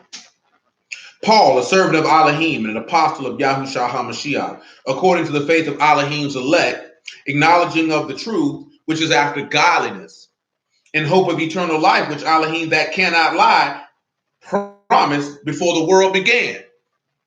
But he hath in due times manifested his word through preaching, which is unto me according to the commandment of Elohim our Savior. And remember, that's why I say the preacher was wise in Hebrew is Koleth. He said that word was manifested through preaching, not through rap songs, not through singing, not through dance, not through movies, but through preaching. People don't like to hear that, but it is what it is. He said that's how it was manifested, through preaching. The gospel got to be preached. Men only gonna be saved when the gospel is preached. I don't care how a nigga feel. We can win people out with these songs if that's what you think. I'm gonna let you think that. I know you're an idiot, but it's okay because you don't know no better. Bless your heart. You know what I'm saying? Any songs that are made to esteem for the Elohim are for that purpose. Because that wouldn't be for a sinner. Why would they listen to it? We didn't talk about that before. Why would they listen to it? Why would they listen to it? Why would a woman who listened to Megan Thee Stallion want to hear about Yahuwah? Why would she want to hear that? That's not going to move her. That's not going to win her. Why is a nigga who around here listening to Lil Wayne or Drake going to be moved by some songs about Yahuwah? That's not what their mind is in turn to. But that gospel going to prick their heart. See, that's what we missing. You think them songs pricking their heart. You think knowledge about Thanksgiving and Christmas pricking their heart. You better go read Acts chapter 2. That gospel of Yahushua was preached and said that people were pricked in their heart. They only going to be pricked in their heart when that word comes. They only going to be pricked in their heart when that word comes. Period. It'll turn that heart of stone into a heart of flesh. Your songs ain't going to do it. Your dancing ain't going to do it. Your movie and your play ain't going to do it. Ain't nothing but the preaching of this word going to do it. Because that's the only thing that can save. Period. You don't like it? Take it up with Yahuwah. Verse 4. to Titus, my own son after the common faith, grace, mercy, and shalom from Elohim Abba and the Lord Yahushua HaMashiach our Savior. For this cause left I you in Crete, that you should set in order the things that are wanted. Look what he told him. And ordain elders in every city as I appointed you. So Paul told Titus, I'm going to appoint you and ordain you for you to go set up elders. Because there's things that need to be set in order. There's things that are lacking. So I told you to go do it. He said, if any be blameless, the husband of one wife, having faithful children, not accused of riot or unruly, for a bishop must be blameless as the steward of Elohim, not self-willed, not soon angry, not given to wine, no striker, not given to filthy lucre, but a lover of hospitality, a lover of good men, sober, just, kadash, temperate, holding fast the faithful word as he has been taught, that he may be a sound doctrine to exhort and to convince the gainsayer. He says he been taught. So if a nigga saying, oh, I ain't had no teach, so now you saying you're an apostle, and you're going to have to prove that, son. You're going to have to prove that. And the sad part is that most brothers don't even know, nigga, to my God revealed this to me. Stop lying on that man. Stop lying on that man. Let me tell you something, man. When you look in this text, very rarely did Yahuwah reveal something to somebody that wasn't for the furtherance of his own, of Yahuwah's will. So you see a lot of people be like, y'all be revealing stuff to them, and it be stuff pertaining to you and only you. When Yahuwah revealed stuff to these men in this book, it was always for the furtherance of the will and mystery Elohim. Not just for you. Not just for you. It was going to do something that was going to bring esteem and honor to him. These are the nuances, the little things that we overlook, the way you'll be able to know and to tell what is of Yahuwah and what is not. You know what I'm saying? And that's not to say that if anybody got a word or had it, whatever the case may be, that Yah didn't give it to him. Because that's not what's being said. But you have to sit back. I'm going to examine what you say by the word. Is it congruent? Can I see an example of what you're saying? That I can say, you know what, that is of Yahuwah. Right on. But even if I can't prove it, shoot, let Yah increase it then. Amen. I'm not going to sit back and argue because you can't tell nobody. I can't tell you that. I could believe you lie, but I'm not going to tell, oh, that's not a Yahuwah. I'm not going to tell you that unless it's blatant. I'm not going to tell you that. Who am I to say? Dude say, Yah sent me. Well, he sent you then. You know what I'm saying? Your actions in the gospel that you preach is going to manifest whether he did or whether he didn't. You know what I'm saying? So I'm not going to go through that and argue with you about that. For what? For what? Don't make sense. You know what I'm saying? But that's just because we come up in a time period where everybody want to argue every minute point. But back to 2 Kings, because we just was looking at what that is for. These men here are part of the builders of having the oversight of Yahuwah. We're in verse 11 again. So I want to get this word for carpenters. That word is karash. And look at what it says. It's a craftsman, an artisan, an engraver, and skillful to destroy, figuratively meaning a warrior. You have Kat, Rosh, and Shan. But look at the beauty of life. How when you're paired to Yahusha, you get separated. This is what the carpenter came to do. He came to pair you to the house. Because the house, remember what he said, know you not that you the temple of Elohim, and the temple of Elohim is Kadash, or separated. Because when you pair yourself to Yahusha, you part of the house of Elohim, you separate. Didn't he say he wanted to make it an esteemed church without spot, wrinkle, and blemish? Kadash, all of that. So why he's mentioned to being a carpenter, because he's the one who worked on the house, and you got to be paired to him. Let's take a trip back to 1 Corinthians 3. And see, this is going to lead us to something. See, I don't want to give it away quite yet. It's only one person knows of what it is. Because we done hit it here and there briefly over the years, but you who are willing, we might extend this particular topic for a good amount of time in order to go through all of that. Because I like to share that from this particular prophet from time to time to extend hope to those who have a desire for everlasting salvation. But 1 Corinthians chapter 3, right? I'll pick it up at verse 1. I don't think we need that word for builders in 2 Kings. Let me see if it's got the same word. It does, it's banah, but they got X up under that carpenter. After we read this 1 Corinthians 3, I think I'm going to take a trip to Ephesians chapter 2. 1 Corinthians 3 and 1. And I, brethren, could not speak unto you as unto spirits, but as unto carnal, even as unto babes in Mashal. Excuse me. I have fed you with milk and not with meat, for hitherto you were not able to bear it, neither yet now are you able. For you are yet carnal. For where there's among you envying and strife and divisions, are you not carnal and walk as men? So you can't sit back around here envying, having strife and being divided and saying you spiritual. Now he's talking about individuals in a particular congregation, not niggas on Facebook. Let's just let that be known. Not niggas on Facebook. People who dealing with each other in real life. Facebook don't count for me. I don't say, oh, we're all divided. Man, I don't count nobody on the internet. That's not real life. Are you divided in the faith with the people you round? Are you having strife with the people you round? Are you envying the people you fellowship with in real life who you can see, touch, and smell? Because then that's a problem. That's not a problem on the internet, nigga. You can log off. You don't know them people. You don't talk to them people.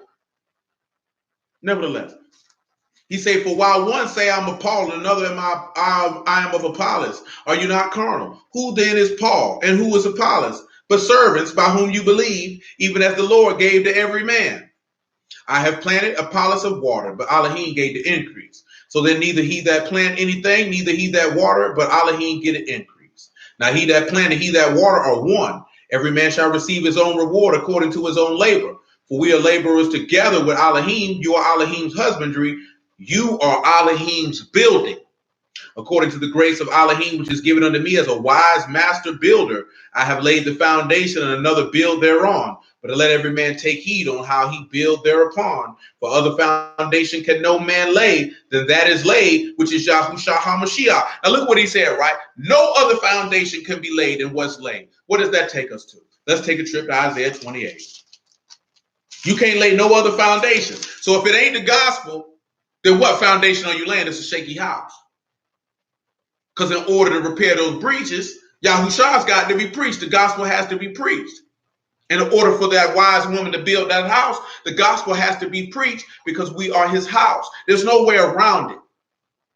You're not going to skate around the son of the living Elohim and think you're going to enter into the kingdom. You're not going to enter into this man's house talking about you, Israel. We got to wake people up to their nationality. That's not closing up the breach, my nigga. Preaching the law ain't closing up the breach.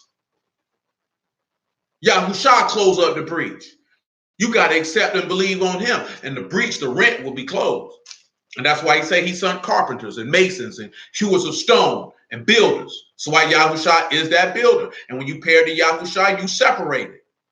Because once you pair to Yahushua, you pair to what? The Ruach HaKodesh. That's why he the carpenter. That's why he was a carpenter. That's why it's mentioned. That's why it's there. He's not a carpenter for no reason. 28 and 14. Book of Isaiah. Wherefore hear the word of Yahuwah, you scornful men that rule this people which is in Jerusalem, because you have said, we have made a covenant with death, and with hell we are at agreement. When the overflowing scourge shall pass through, it shall come unto us, for we have made lies our refuge, and under falsehood we have hid ourselves. Therefore thus saith Yahuwah Elohim, behold, I lay in Zion a foundation, a stone, a tried stone, a precious cornerstone, a sure foundation. He that believe shall not make haste.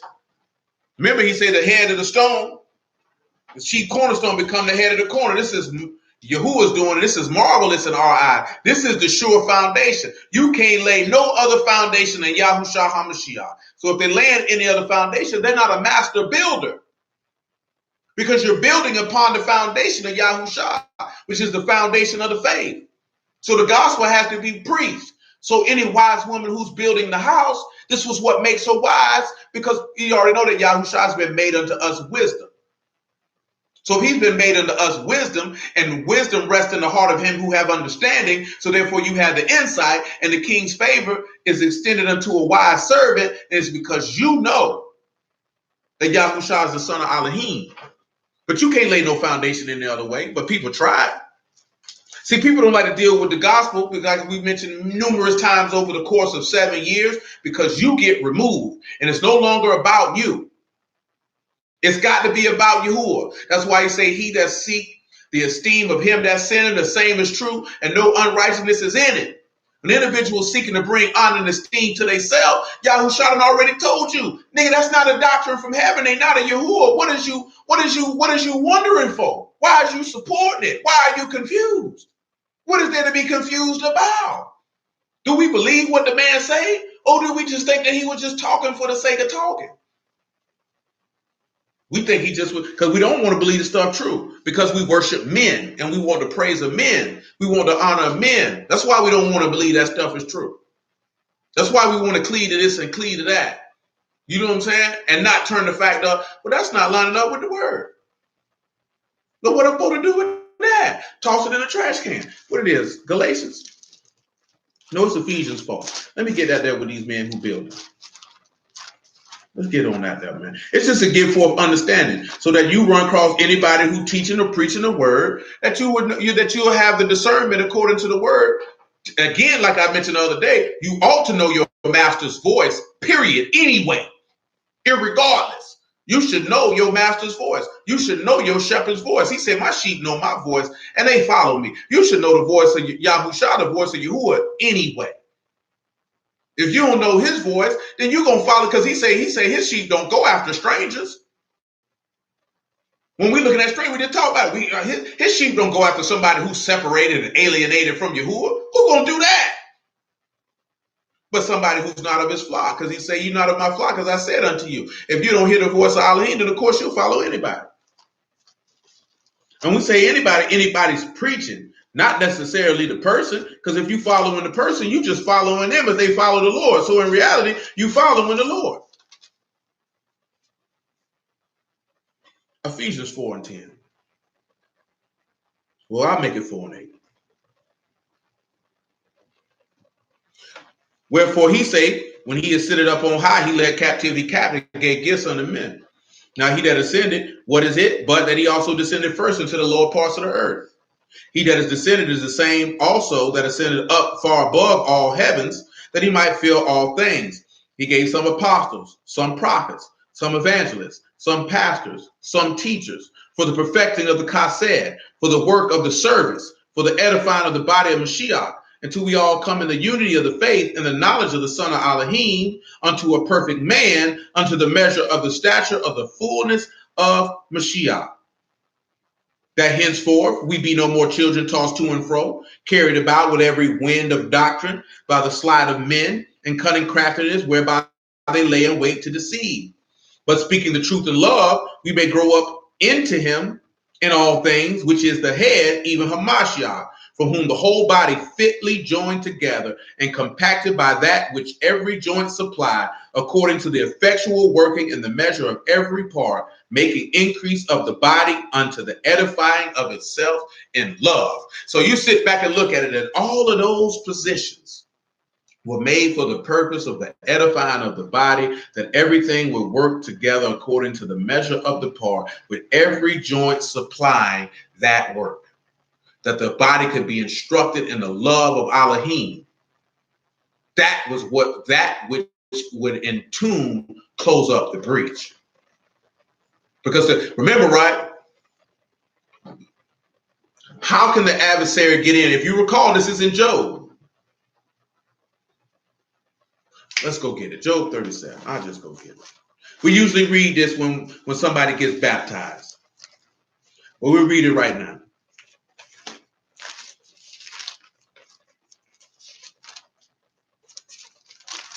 Job, is it 37? It might be a little further down. It might be actually Job 40. And it is. Job chapter 40. Make sure.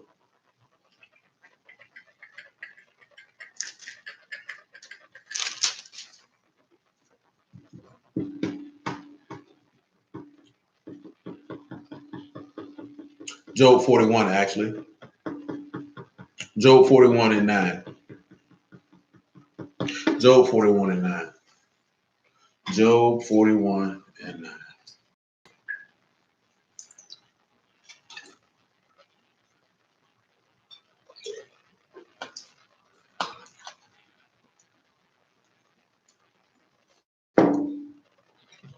Behold, the hope of him is in vain. Shall not one be cast down even at the sight of him? None are so fierce that they dare to stir him up. Who then is able to stand before me? Who have provision that I should repay him? Whatsoever is under the whole heaven is mine. That's why it's got to be of faith. Which one of you can stop him and say, pay me back? That's why preaching the law is vain. And that regard as far as salvation is concerned. He said, I will not conceal his parts, nor his power, nor his comely proportion. So guess what that means? That's what Paul said. I haven't hesitated to give you of anything a profit. I'm not going to conceal the parts of Yahushua. We're not going to conceal his power, nor his comely proportion. Let's look at what that means when they say comely proportion. Let's look at what it says means. We're going to get ready to wrap up in a second. Because this is going to continue, you who are willing, we are alive. So don't fret. We got more to look at. And you who are willing, it'll be exhausted into its completion. Now, when it say nor his power, it has the word, because I mentioned that because it has an extra word. The word is Gavora, which is strength and might, clearly. But up under that, it has Debar, which is word. So when it says, I will not conceal his might, nor his power, it's saying the strength of his word. That's what it literally says. When it says parts, the word is bad, empty talk or idle talk, liar or lie. So we say, I will not conceal his parts. So he say, I will not conceal a lie. That word that conceal is karash, which is to cut, to plow, to engrave, or to devise. Comely proportion. The word for comely is beauty or grace in its kin, or khan, if you will, kot, yod, and noon. And then the bottom part for proportion is a rock, which is order, estimate things how they're set in, or estimate, or valuation, or row. So it says he will not hide or not conceal his beauty of his order. It's pretty much what that says. I will not conceal his lie, nor the power of his word, nor the beauty of his order. So those things have to be said. And what do we know the order is? The head of the woman is the man. The head of the man is a Mashal. The head of a Mashal is Elohim. The head of the house is the apostles. And they set all things in order. They set things in order as pertains to the prophets and to the pastors and to the evangelists and to the teachers. That's how that's set.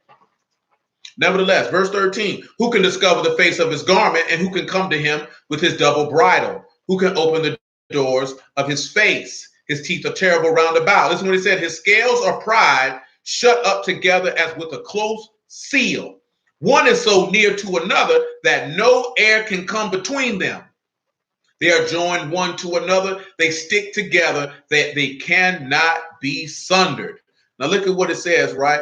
They're shut up together as a close seal. It says his scales. When it says his scales, that's a shield or a buckler. So notice that there. So take that out your brain of what you think it means, because the word is Magan. So that's what you get. Shield, buckler. The word up under that is hollow bones, ravine or channel. It is a fact. So when you look at his scales or his pride, that word is provider, it's gava, it's pride or majesty. The majesty of Yasharal, or pride or haughtiness. So he say his shield is the pride of Yasharal. You already know the book say that Yahushua is a shield and a buckler, or Yahuwah is a shield and a buckler. He's saying they're shut up together. That word for shut up together is cigar, shut up to be close, to be shut up. The word for seal is kothem, your seal, your signet, or your ring. That is the ruach, if you ain't know no better. So that's what it's telling you. One is near to another that no air can come between them. This is why he say jointly supplied, effectual working for the body. Because he said in 1 Corinthians 12 that there be no schisms in the body. So when you're immersed in the Mashiach, those scales or that shield or that buckler, which is the might of Yasharal, everybody is sealed in together that nothing can get in between. See, if you're building the house according to the order of the word, Satan can't get in. So therefore, he can't cause disorder and dysfunction and confusion. But we steadily do things to give him a way in. Matter of fact, in 1 Corinthians 7, Paul made the statement, in regards to not denying your husband's sex and the husband not denying his wife's sex, lest it was for consent, lest you make opportunity for the devil. Now, what is the point of that? Let's just go look at it real quick. 1 Corinthians 7. What is the point of that? And I'm not talking about that in regards to physical relations. I hope that the individual is not focused on just thinking that's about having some physical relations. It's about the point of what is actually being imparted. There's the verse. 1 Corinthians 7 and verse 3, or verse 1. He say, now concerning the things wherefore you wrote unto me, is it good for a man not to touch a woman? Nevertheless, to avoid fornication, let every man have his own wife. Let every woman have her own husband. Let the husband render unto the wife due benevolence, and likewise also the wife unto the husband.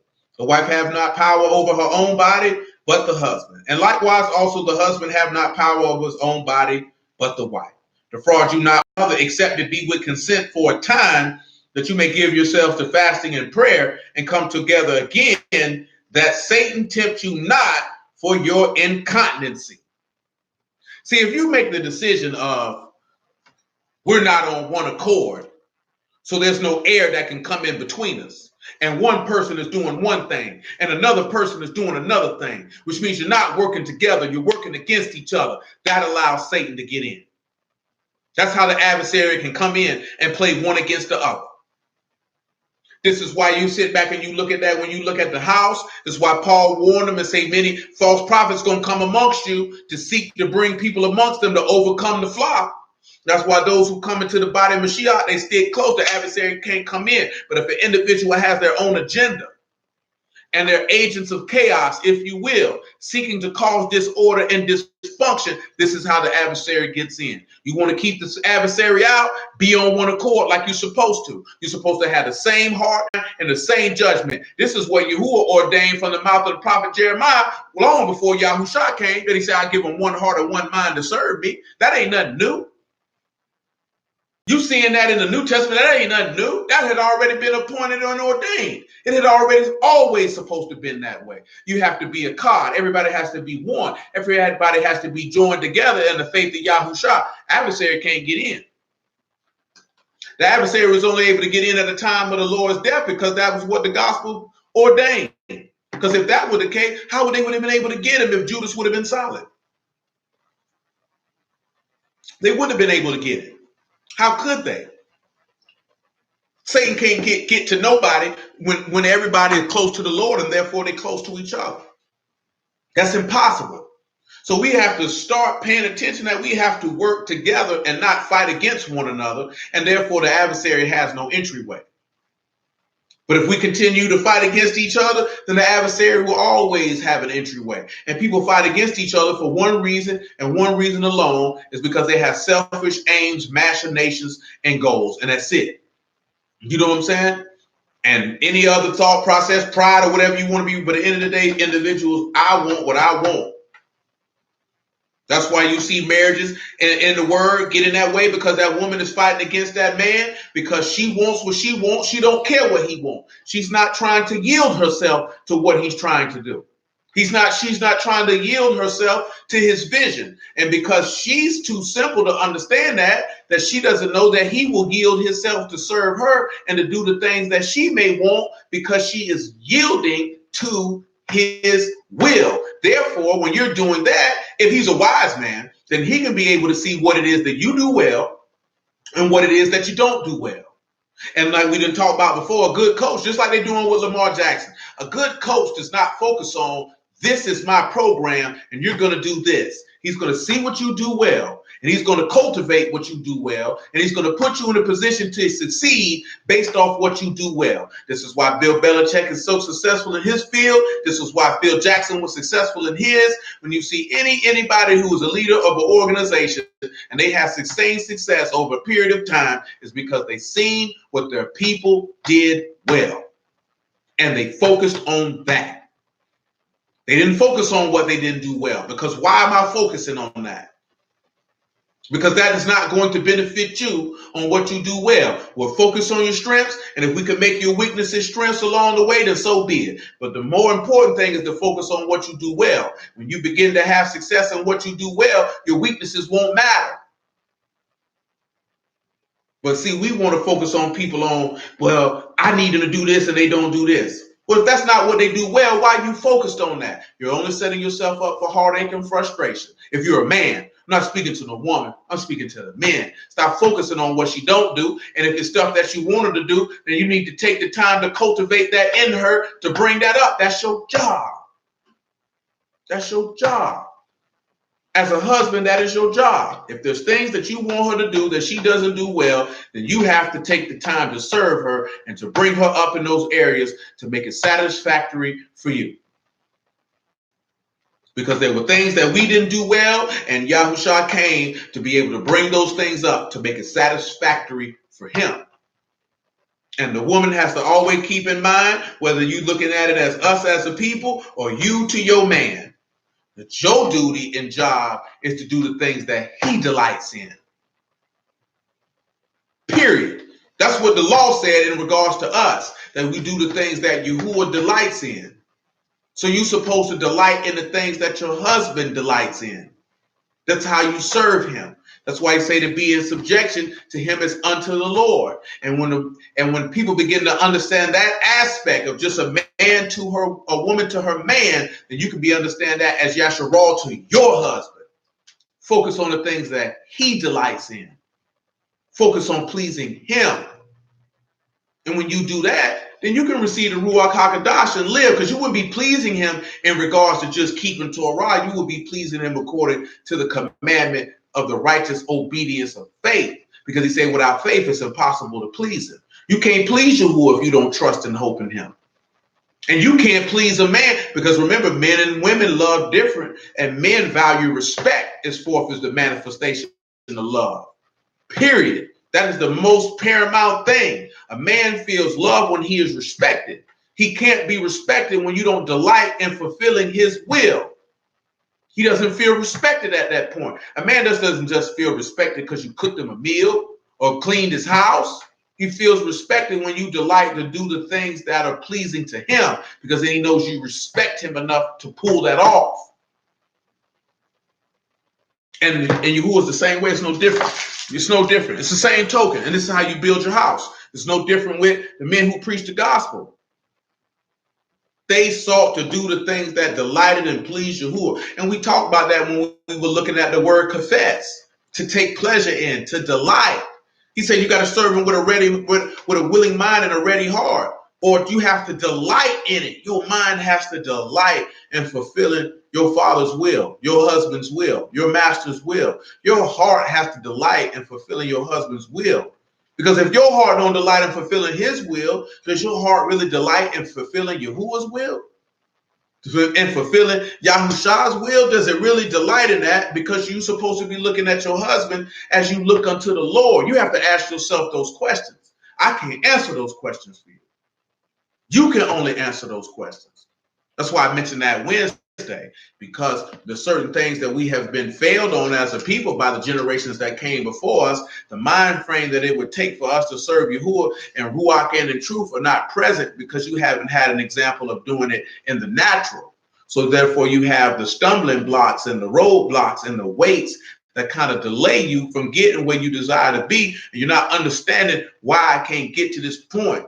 Well, of course you're not going to get to this point if you never saw a woman in your entire life honor and reverence her husband. You know what I'm saying?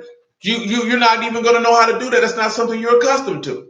If you've never seen a woman who delight in pleasing her husband and fulfilling his will, then how would you be accustomed to doing that? If you as a man have never seen any man in your entire life lead, direct, provide, protect, and moderate a woman in your life, and help cultivate her skills and her abilities and her talents and her strengths, then why would you have a mind to do that? You're not going to think to do that. You're going to think I'm paying bills and slinging meat. I'm doing my job. No, you're not.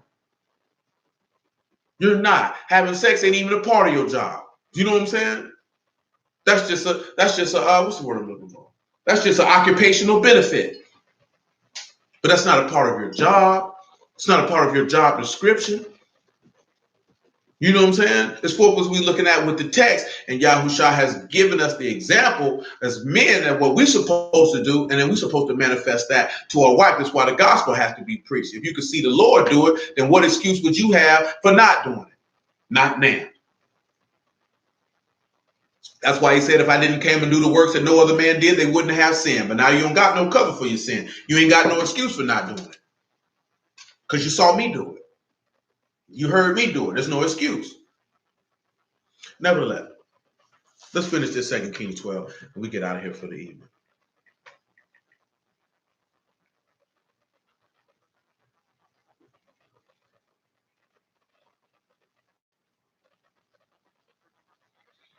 I'm in verse 12 and 12.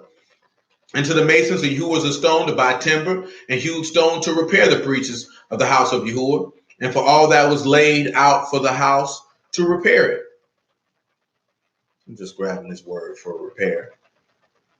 That word is kos ka, might, strength, violence, and force. Kat, zayin, kuf, and hay. So we'll look at how Yahusha, or the last Adam's fruit, separates, because that's what's going to be needed to repair it. Because you know what he said, the first Adam was of the earth, earthy. The last Adam was of the of heaven and heavenly, or eternal, or spiritual, and that's what we're after. It says, and howbeit there was not made for the house of Yahuwah bowls of silver, snuffers, basins, trumpets, any vessels of gold or vessels of silver, of the money that was brought into the house of Yahuwah. But they gave that to the workmen, and repaired therewith the house of Yahuwah. Moreover, they reckoned not with the men into whose hand they delivered the money to be bestowed on the workmen, for they dealt faithfully. This is why he say a steward must be faithful. That's why he say a man who is who's faithful over a little is faithful over a lot. See, a lot of times, a lot of individuals don't get the increase on the things that they desire because you ain't even faithful over the little that you got. So why would Yahuwah give you more? That's why I say if you ain't been faithful with another man's, who will commit to your trust the true riches. Yahuwah doesn't have a desire to hold back things from you. You just haven't showed yourself to be a steward capable of being watchful and a keeper of those things. But hallelujah for Yahusha and the word.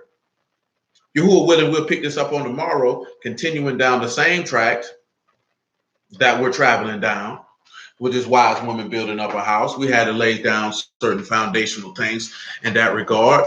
We won't be focusing too much on the foolish woman who plucked a house down. I think by the grace of Yahusha, I think we gave that enough attention that it required. And so we'll just focus more so on the other half, that maybe people's hope and expectation of an everlasting kingdom and salvation might be strengthened by the time that we complete what we're going to be looking at. So I bless all y'all at the house.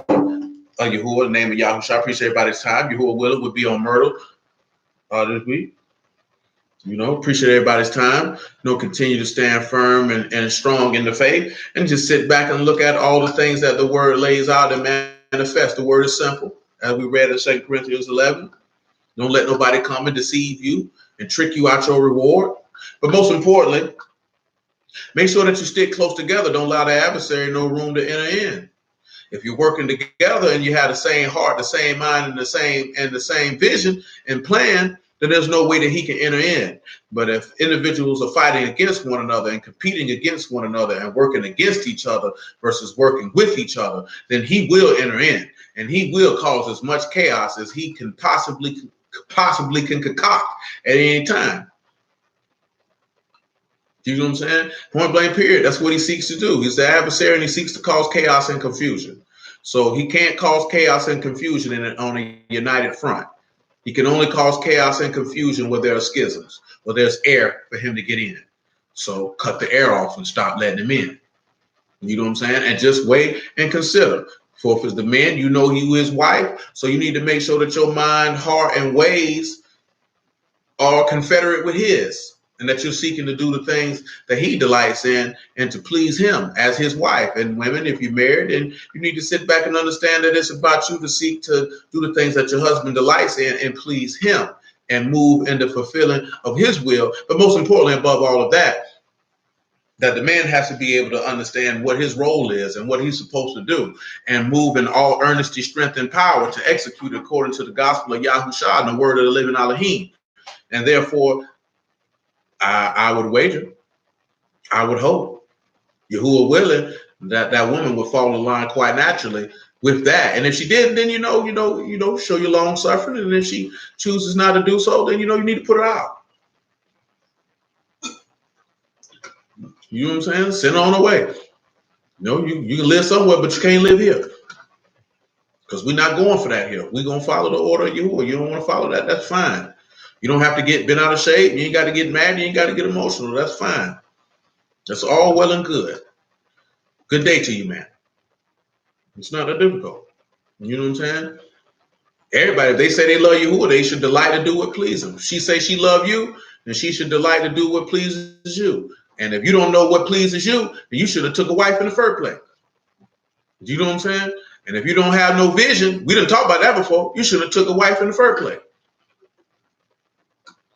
But shoot. But that's neither here nor there. You just have to sit back and look at, hey, got to figure it out. Your life on the line. You know what I mean? At the end of the day, your life on the line. But again, blessings out of the house of Yahuwah, name of Yahushua. I appreciate your time. Yahuwah willing. Till tomorrow.